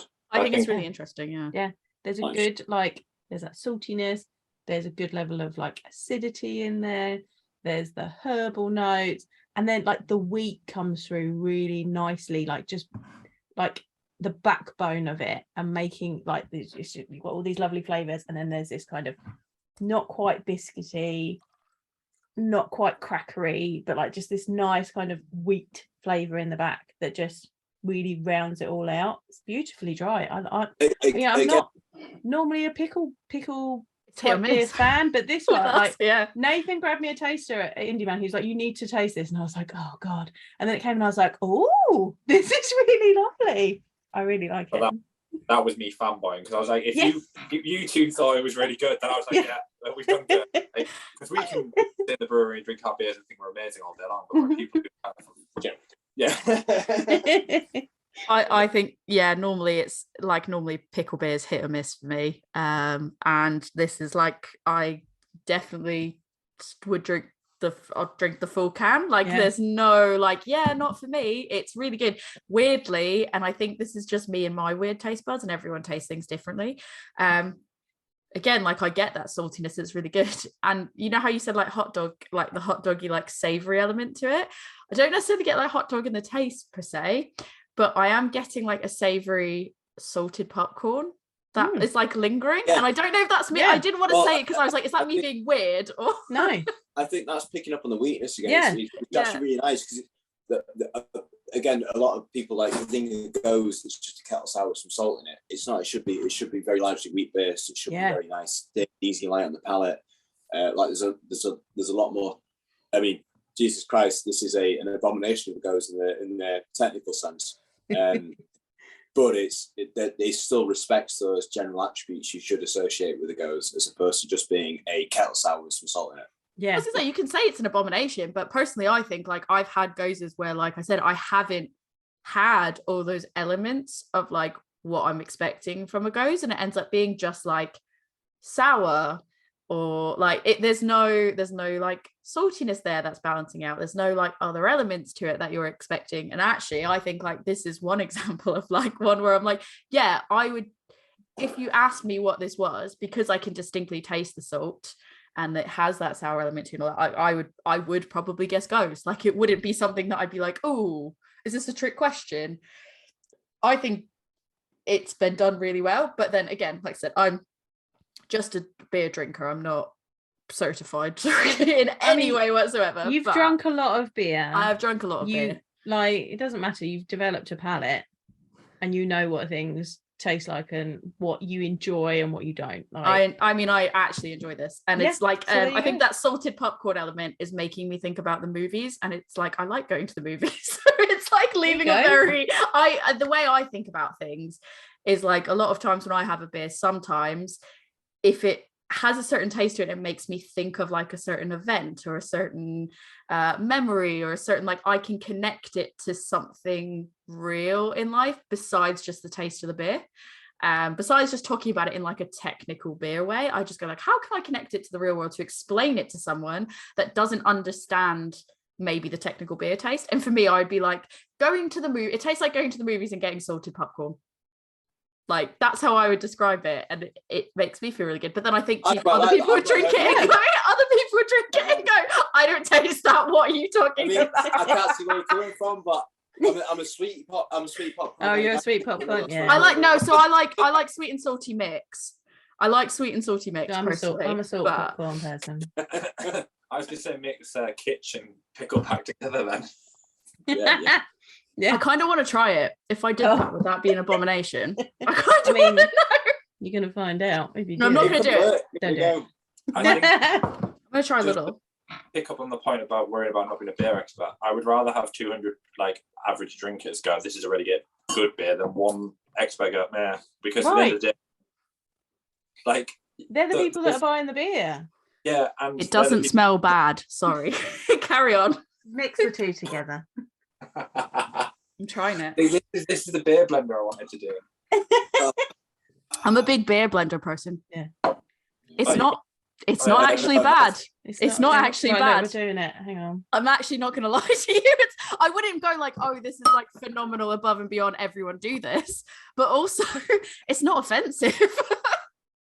So that smells like sweet and sour popcorn. It tastes yeah, I mean, like I said, it doesn't smell bad. I would say it actually smells good. Like, taste wise, I've done literally exactly 50-50 in a tiny sip, and I wouldn't say it tastes offensive. I would say it's not the best I've ever had. It does taste like sweet and sour, sweet and salty mixed together. I'd say it'll taste a little bit like salty popcorn, then going out for a few drinks after, and then bring them up. It tastes like I've had salty. It tastes like I've had salty popcorn, and then like a drink that's like a milkshake or something, and you're like, oh, that's not a combo that I put together. Do not try this at home. Yeah. But we did this for you listeners, so you don't have to do it. But actually, if I can be honest, I would prefer this over like some full straight on pickle beers I've had, because it's just like, it's less offensive to my personal preference. Beginning to think any positive feedback we've had on the beers today is slightly less valid. But no, thank you very much for trying that. I think that says more about how much that I normally don't like the taste of pickle than it does about anything else. So anything to mask it. So actually, pickleback was god awful. And I could drink this. I could actually really drink. Yeah, I could drink this, and I probably would. If I saw this out, I probably would actually have other people try it, because it's definitely worth a go, if nothing else. Yeah. The original pickleback, not that abomination. Definitely do not mix those things, because they are definitely this beer, not Tori's weird beer cocktail. Yeah, don't do that. But I don't know, you said it, and I was kind of like, well, I kind of want to try it now, so I'm gonna do it. That's why I only did a tiny baby bit. Do you have 2 ticks for a bit of pudding, or? Mine's downstairs. I didn't bring it up. It's not been in the fridge. I've got mine. You got yours? Mine I could drink, actually.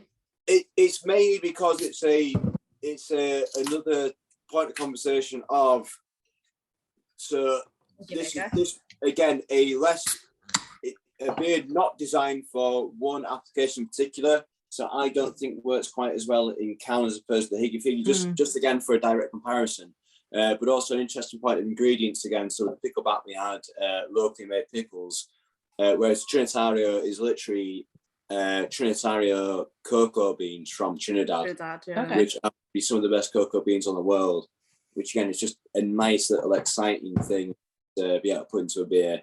But it was made again with the, unlike Kitsch, which was made as a very, very good beer with cask in mind, because that's all that was at the moment. It was sort of made as a mid-ground. It wasn't designed just to go in can and keg like Higgy Figgy was, which works perfectly. it was designed to try and work really well with all 3 grounds sort of in mind. Ooh. Definitely still works better on cask. Yeah. But just because, again, that's kind of what the sort of style demands. But I still think works really quite well in cask and in can and keg as well. Very smooth. I would agree. The best serving method is the cask or nitro. Yeah. But I think the fact of saying that smooth after having a mouthful of from can is quite a good thing, because generally for me, can isn't always. I mean, obviously, you like beers, you kind of describe as smoothish, but they're a little bit bitey. They're rounded and they're full, but smooth isn't always. Obviously, smooth on cask, porter or stout is a whole different kind of world of smooth. Whereas this is trying to sort of get that from the can. I think there is still an element of like carbonation in it, but it does still, I feel like the chocolatiness to it is more of a smoother chocolatiness. And I feel like sometimes when you get the chocolate and it like when you put the cacao nibs in, they can be like really bitter chocolate, like, because obviously that's what that is, you know, the taste of cacao. And so sometimes it kind of can lack that like smoothness to it, or that like creaminess to the chocolate. And I feel like this has done a really good job of kind of bringing that out. So there is still the carbonation to it. However, the chocolate itself comes off in a more like smooth way, if that makes sense. Yeah, I think that's totally valid and fair. I was just excited. I knew you guys got that sent in. I didn't know you'd been sent it until Nathan told me earlier. So it's like, we need to really give that a go for dessert afterwards. It has a nuttiness to it as well. Like, I'm getting a nuttiness to it. And I don't know if it's obviously like temperature wise, because I've just like cracked it open. I didn't have it like, you know, potentially maybe slightly colder, but there's a nuttiness to it that I actually really like. It's like a peanut. I think that's obviously a mixture of the malt, but also I think the cocoa nibs do lend that in their own way. I'm sorry, John, I know you don't have a that's right. I'm going to save it and I will savor it. Yeah, do keep it chilled and give it a go, because it's really quite nice. Yeah. How did you sort of connect with a company in Trinidad to get their cocoa beans? That's really interesting to me. So obviously Phil, great god in the mortal sense, who just bestowed us with all his knowledge. His wife used to be the British consulate to Boston, which means that I had a very, very nice trip to Boston 2 years ago to drink some of the best beer I've had in my entire life, and also more fantastically take a load of cask beer from England over to America, which they do not get. So you know, all these people talking about all the beer over there, absolutely fantastic. And then almost equally as cool, bring a 20 odd 55 litre wooden barrels filled by American breweries back to the UK for the mixture of the Leeds Beer Festival, and also to sell to a select few pubs, obviously, we deal with quite closely. It's obviously very, very great position. It's also where Phil learned to brew a load of beer and also bring a load of techniques over to us. His wife is now the British consulate or British ambassador. I forget exactly how it works. Politics are not my forte. Good. No one can pick me up on this. No, I'm like, yes, everything you've said is right. So basically, he's now in either Trinidad or Tobago. I'm going to say Trinidad, where his wife is now working. So they through more unfortunate circumstances, used to grow fantastic cocoa beans, and they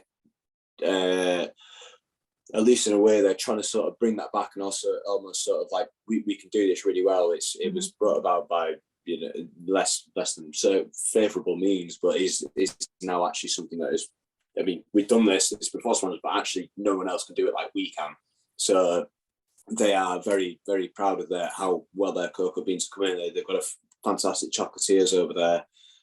And it basically means that every time Phil comes back, he brings back a load of cocoa beans with him. Let's begin to, I forget the guy's name, who Phil's very, very friendly with.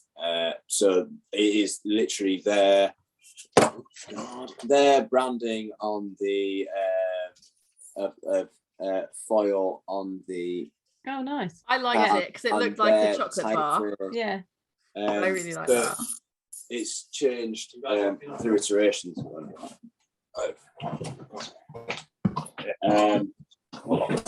The iterations have changed through canning, but this is the most recent version with more cocoa beans than before.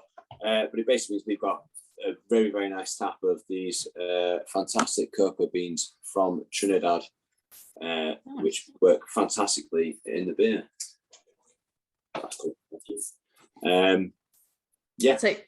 So I saw on the website for Brass Castle that it was like started in the US, like originally.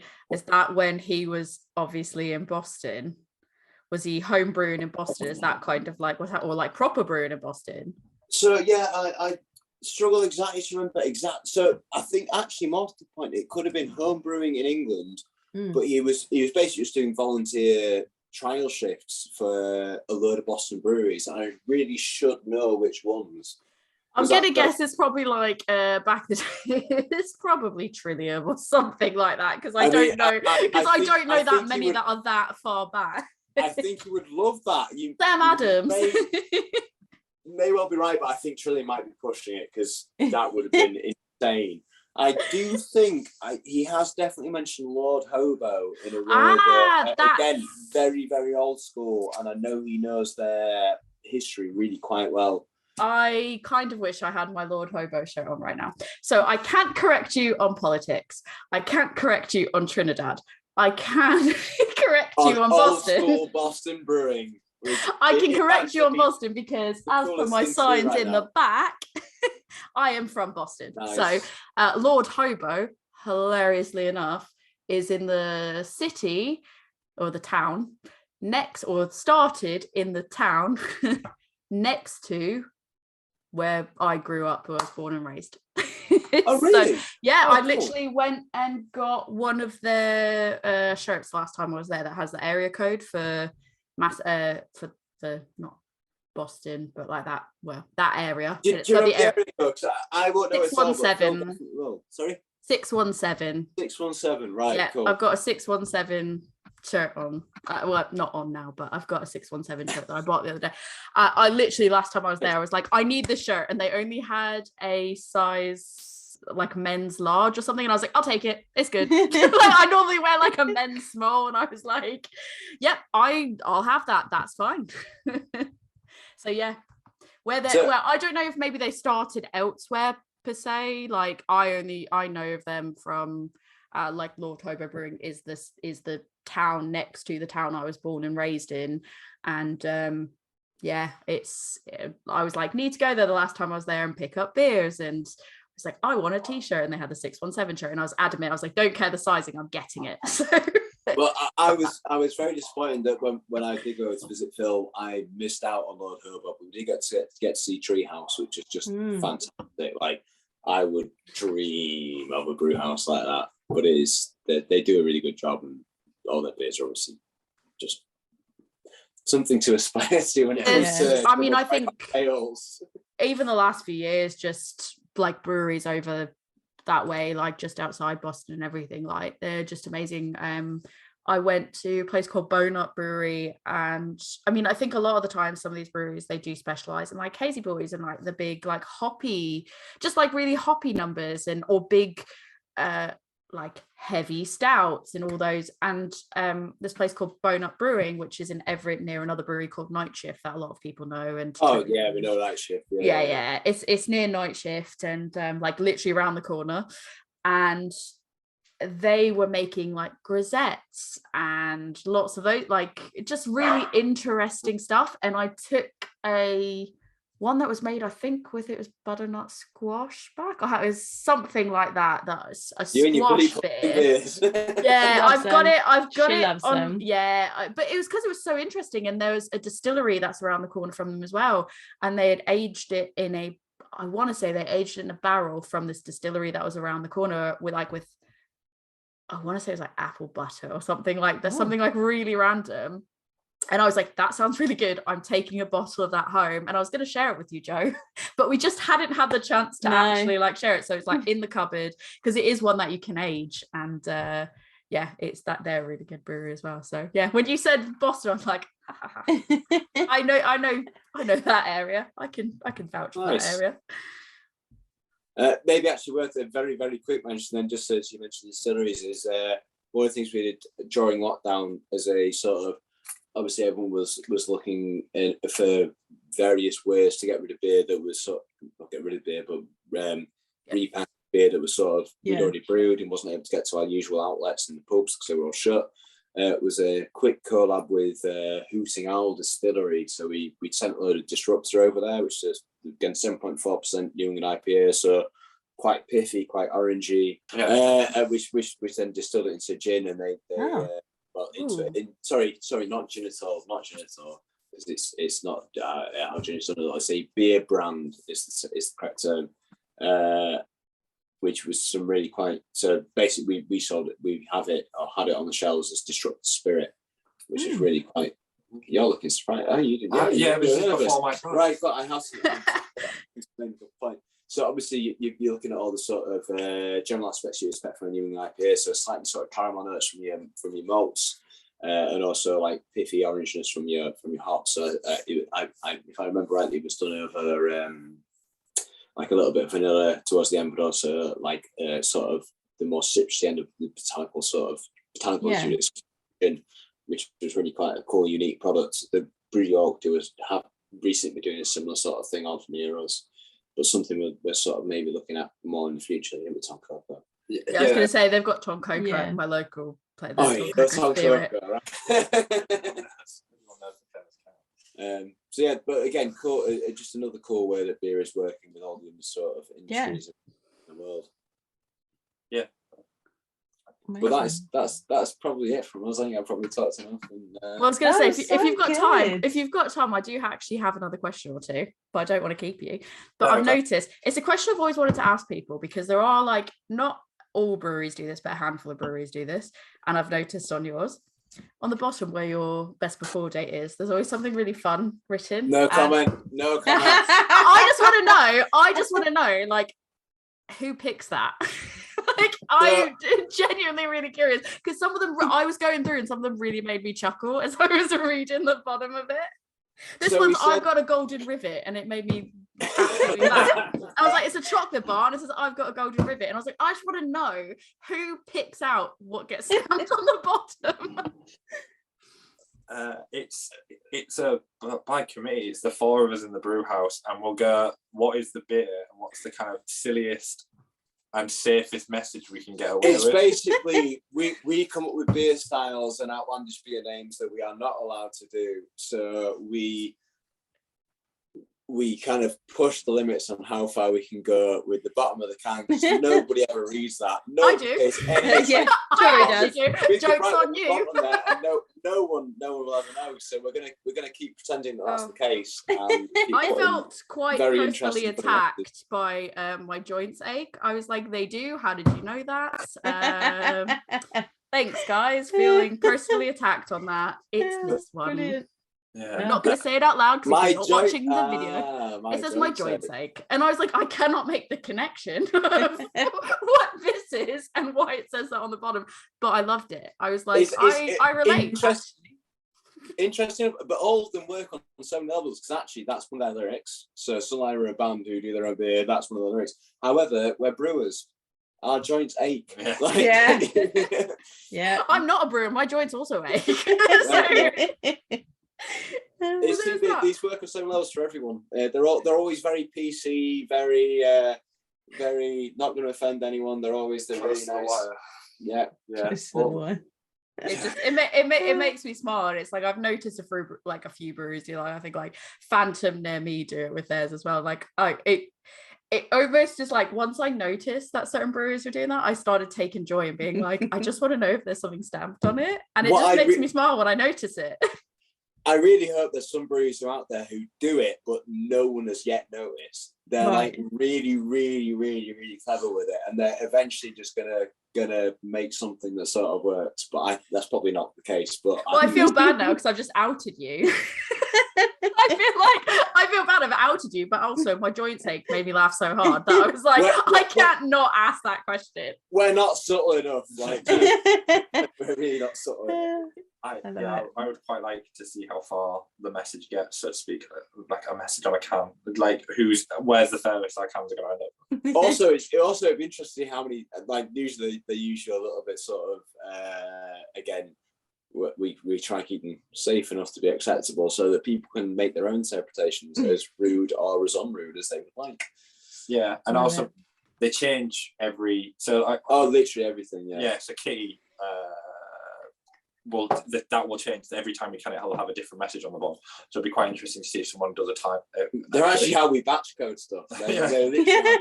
That's really smart, actually. Yeah. I just reread Picklebacks and that made me giggle again for the second time because I giggled the first time I saw it. Well, you're going to have to look to find out. If you want to know, time out, don't say it. If you want to know what is on the bottom of Pickleback, you've got to buy it. It made me really giggle because, it's a good one. The best one you've had in the case, but I don't want to spoil it now. Yeah, no. We will let people find out. That's it. Is if you want to find out what's on the bottom of these cans, if you want to find out if you're joint safe or something else, you're gonna have to go buy them yourself. But yeah, and I also noticed that it was really interesting. Actually, the bottom of Kitsch now makes so much more sense after what you said the artwork was. I was trying to work that out myself. And earlier, what you said about something you had said about the artwork now makes all of that make a lot more sense. That is amazing. Thank you for that. And for a small retail price of £4.90, I have no idea how much this costs. You can find out for yourselves at home. So please get down to the retailer. We will. We're going to link it. We're going to link to the web shop so people can go buy it. But I've also noticed what's really interesting is your labels, and maybe this is just me like really looking at it. All of your labels are in English and Italian. That's interesting. How did that? It's again not the best person to ask on this, but it's something with importing exporting laws. We do export a lot to Italy, so it makes sense for. Well, sorry, I say a lot. Some. It'd be lovely to export more, but we don't really brew enough. But yeah, we do send a fair bit out to Italy, which is lovely, especially when we're sending beers like Kitsch out to Italy. Obviously, a massive coffee drinking company. I'm looking forward to the feedback from that. Yeah. So it makes sense, but also from the exporting point of view, anyway, you need at least. Again, I'm not the person to speak to. You need at least one. More continental language on your can label. It's not necessarily the country you're exporting to. From what I believe, it has to be something within anywhere within the European Union. It has to be at least some. Because why not anymore? Hold on. It has to be something within the European Union that you're sending to. So and we've chosen Italy because that is something that the one place we sort of favour. Okay. It's just really interesting because I just noticed as we were going through the cans and I was reading the backs, because if anyone's watched the video and they saw me just doing this with my head like constantly like cocking it to the side, I was just reading the cans and I just noticed on all of them, I was like, the first one I was like, that I hadn't even noticed where it said IT. I was just like, oh, that looks like Italian. And then the next one I was like, that also looks like Italian. And then by the third one I was like, oh, it says Italian on it. And then I was like, oh, okay, that's really interesting that it's because I don't see too many that are in English and Italian. What's also fantastic is the fact that we're a totally English brewery with no foreign speaking members of staff. Graphics designer is an English bloke with no foreign speaking, with no Italian linguistic skills. So when it comes to actually translating these ingredients, it's all sort of a bit of Googling and hoping for the best, which makes it quite fun. There is no God out there who just tells you how to translate your label into. I can imagine.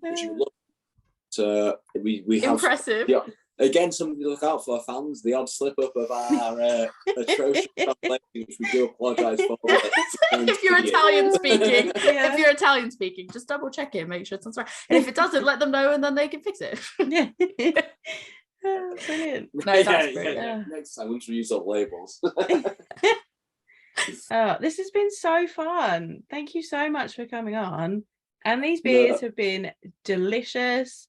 It's a brilliant selection. I'm really pleased that we got to drink these with you tonight. Thank you very much. Personal favourites, then, quickly before we go, if anyone has them.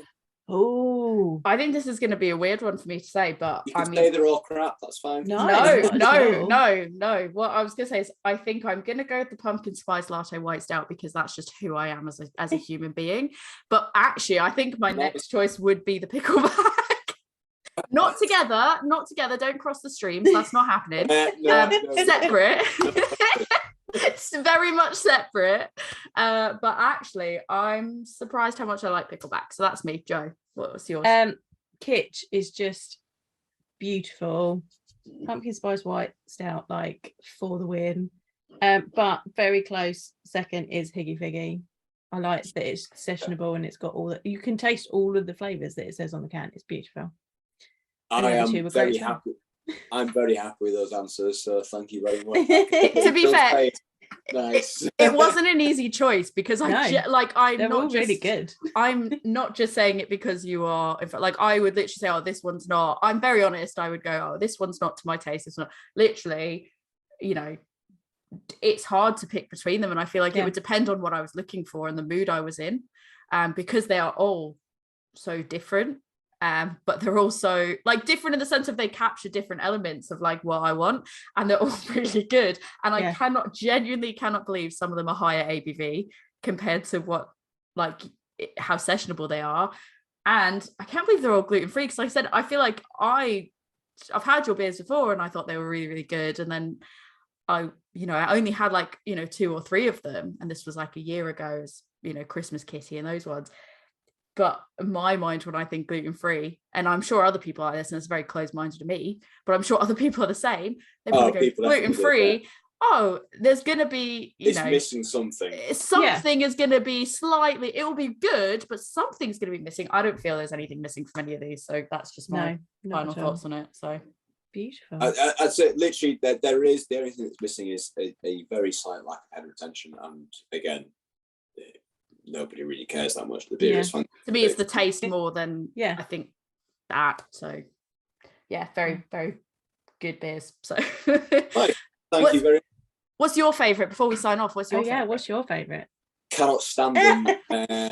I actually tend to drink you're gonna do a map now. I'll generally go for Stella. I do like a good Bud Light. Really good one. No, I'm actually going to go for not one I generally drink, but the one I'm probably most proud of, just for I think because how well it works in can, is Higgy Figgy. I'm going to say Kitsch, and then closely Galaxy. This summer I really got into it's DDH. Anyone can make a DDH. Yeah, but it still doesn't stop it being really nice, does it? But no, Kitsch, because anyone can. No, go ahead.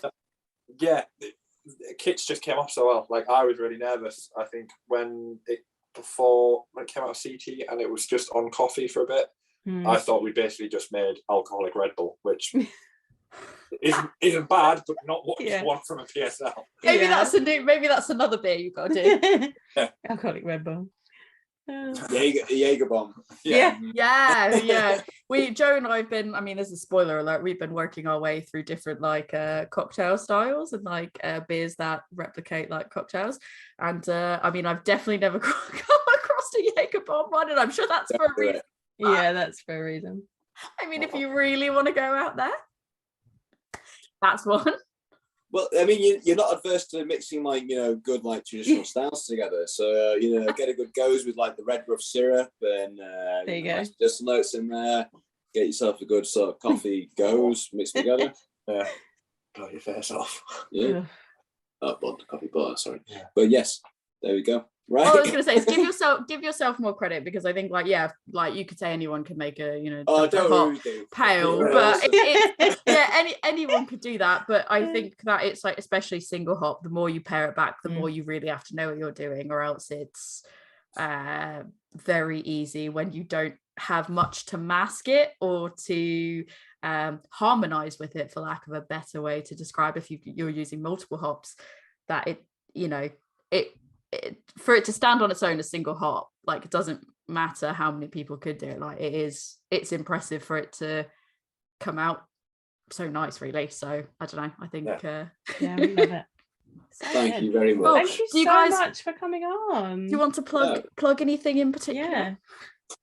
Well, mainly for you guys, actually, which probably Nathan's going to be the best person to do the spiel on. So we've agreed to come up with a You got to sell it. I'm not a salesman. I'm a brewer. So I'm not a salesman. For all of your lovely fans on 1086 FM on the bandwidth that is mellow and good to go. We've come up with a one-time only 10% off code, because obviously some of your listeners might never have had our beer, so to give them an extra incentive to try it. It's all lowercase, no punctuation, a woman's brew, but we'll send that on to you guys and you can put it in the show notes. Yeah, we'll put it in the show we'll notes. do that. That's amazing. Yeah, Thank you guys so much. Go buy Grass Castle beer, because they have the range and all the different types of beers. You should try this. They're just buy it for you and buy it for your friends and family members, especially for Christmas, that can't have glutinous beers. Get all the gluten-free beers you can for your friends and family as well. So. And if there's anyone you don't like, send them pickle back. That's going to backfire, actually. It's actually really good. Thank you guys for coming on. We'll link so to all much. your socials and everything else as well. Yeah. Thank you very much. We will see you when we see you in a bit. So you got a pump clip. I got a sew on patch. Oh, I mean, the patch is cool. Yeah. The patch is definitely cool. We're jealous That's of that. That's going to take pride of place on my camp blanket. I think the patch is really cool, but I also don't have like sewing skills and stuff like you've got like all the necessary the mad skills tools to sew things on. I like artwork, so for me, I'm like, it's perfect. Cool. I love it. And the note said, I think if I recall correctly, you like really cool artwork, and I absolutely do. Thank you so much to both guys, because that was just a really good conversation, I feel like, and the beers are like genuinely, they're so good. I mean, I've always really liked Brass Castle, and I think I'm sure we've had their beers on more than once, because we've had them for things. We had the pizza goes. I feel like we must have had something else on. I think we've at least had them on once before that as well, or like before or after that as well. Yeah. But I've personally had them. Personally, I've drunk them.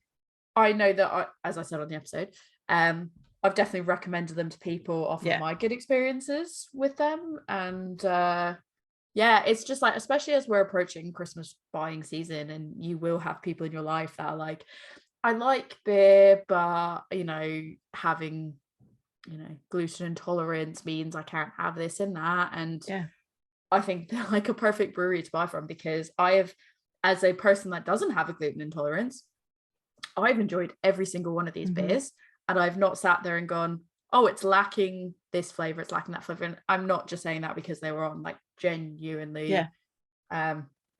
I've chosen to have them before, and I'll choose to have them again. And like, especially that pumpkin spice white stout. It's so good. Yeah, very, very good. And I'm not gonna lie. And let's be real, listeners, we're picky about our pumpkin beers. Yeah, and I also, I'm not gonna lie to you, I was like the dill pickle beer scared. She's been dreading it. Full like on literally scared. When she saw But I'll saw still the planning try email. it. Yeah, she was like, when she saw the planning email, she was like, oh no. I was like, oh no. Beer. And I was like, it's okay, you're going to enjoy it. And she's like, I'll try it. She's like, I'll try it. And I was like, no, seriously. I will always try something like weird and interesting, even if I know that it's not normally something I go for. I've had, oyster stouts, but they're not bad, actually. I've had pickle beers and like 50% success rate on those. I've had mustard beer, enjoyed that. Like, there's a lot of things I've had that sound really weird, but actually I almost lean into it if it's weird, even if I think I might not like that, and it's just a personal preference thing. It might just be my taste buds. And I was genuinely like, oh, I still want to try it because it's unique. However, what if I don't like it? And actually, I mean, they're all really good, but that one is particularly really nice, actually. Very sessionable. I just very think easy that drinking. Brass Castle play with flavors and knock it out of the park. Like, I don't think I've ever had a bad beer from them. But again, I also think that there's that level of like, I mean, we talked about it on the podcast, like they've come from more like trad background and then they've started doing more creative things. And it's like, you can't kind of sit there and go, oh, they're a, you know, stuffy old trad brewery, quote unquote. I'm using air quotes if you're just listening to it.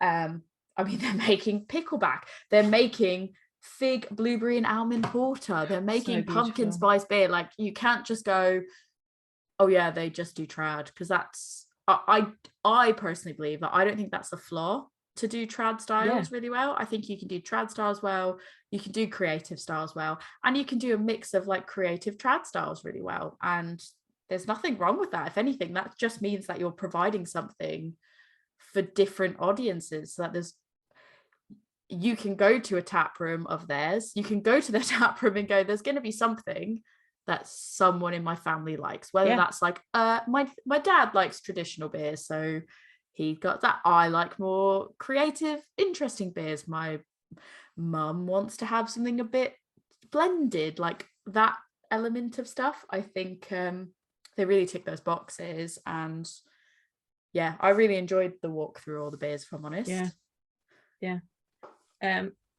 Thank you so much. I'm so glad that we had them on. I'm so glad that I bumped into Nath, the indie man, and we got like they're a brewery I'd never think would want to talk to. Like, right, I was just like, they would be a brewery that would never want to talk to us. When I bumped into them and they were like, yeah, we're from Brass Castle, and I was like, oh, and they're like, oh, we listen to your podcast. I was like, you do? Anytime, like, do you want a brownie? Like, I was like, yes. No, you don't. Like, I'm like, no, you don't listen to us. I feel like that's a person, like, that's a brewery. I mean, most breweries I would never approach unless I've met them somewhere first, because I'd be like, who wants, you know, they don't want to talk to me. So when someone's like, oh, I listen to you, I'm like, what? Me? Us? What? Yeah, people listen to us. People listen to us, and we're making a difference in the world. Oh, I don't know if I still accept that. Yes. That's too much for me. You have to accept it. Nathan is literally he's in the embodiment of that, so you have to. Well, you know how I am. You know how I am, and that's just never going to happen. But we're getting over this imposter syndrome. I do appreciate them coming on, because like I said, I mean, it would never be, I would never approach, because I'd just be like, oh, I don't think they'd want to. And so that was just like a really cool conversation. And definitely the next time, I mean, I don't think they're massively far away, especially from a American perspective. They're only a few hours drive. I'm like, oh, I could drive that long and still stay within Massachusetts. So like, that's not that bad. So I definitely I didn't know they had a tap room. No. I kind of wish we asked them more about the tap room, but I think there was just so many other things that I wanted to ask them about. So and was conscious that I started late. This is what we have to do. We have to go to the tap room and ask them about the tap room. Yeah. And do maybe that's it. One. Let's do that. Yeah. Let's do that. Cool. Podcast on tour. Where, listeners, do you want us to go when we're on tour? Let us know. I would love to go there, because like I said, I didn't know that they had a tap room, and I just knew them for their beer and not for their location. So cool. That was a good episode. Yeah, enjoyed that. Good. We hope you enjoyed it too. We enjoyed it. We hope you enjoyed it. Tori, if people want to tell you where we should go on tour, where can they get hold of you? Yeah, if you want to talk to me about where we should go on tour and give me some suggestions, or tell me about what you can do, so you can tell me about the best thing you've seen stamped across the bottom of a can before, because I'm a massive fan of that. And if you are as well, tell me your favorite one that you've had, that you've encountered in the wild. You can do that on Instagram at adventures_in_hoptimism, or I guess on Gmail at adventuresinhoptimism@gmail.com. Or you can email the podcast, which is awomansbrewpodcast@gmail.com. Mm-hmm. So Joe, if people want to talk to you about their favorite of the selection of Brass Castle that we've had today, or just in general, where can they find you? I'd love to discuss these beers because they were delicious. You can get hold of me at my beer school, which is Love Beer Learning, on Facebook, Instagram, Twitter, TikTok and Pinterest. There is a website, which is lovebeerlearning.co.uk, and I have an email address, which is lovebeerlearning@gmail.com. Email me there. Tell me where you want us to go. Tell me which of these wonderful Brass Castle beers you bought using the excellent discount code that they gave us. That is, I didn't know anything about that. Yeah. I was like, yeah, Oh my god, that's amazing. Go buy their beers. Tell us how great they are. Use the discount code. Small business. Support small business. Support independent brewers. Independent brewers, small brewers, local. Do it. And the code is A Woman's Brew, all lowercase. We'll put it in the show notes as well with the shop, so you can go directly there and buy some of these delicious beers. Keep the independent breweries going and making the most interesting beers you can. Let's do Pickle beers, pickleback for life. Pickleback. I didn't think I'd ever say that. Who knew? Who knew? On that note, cheers.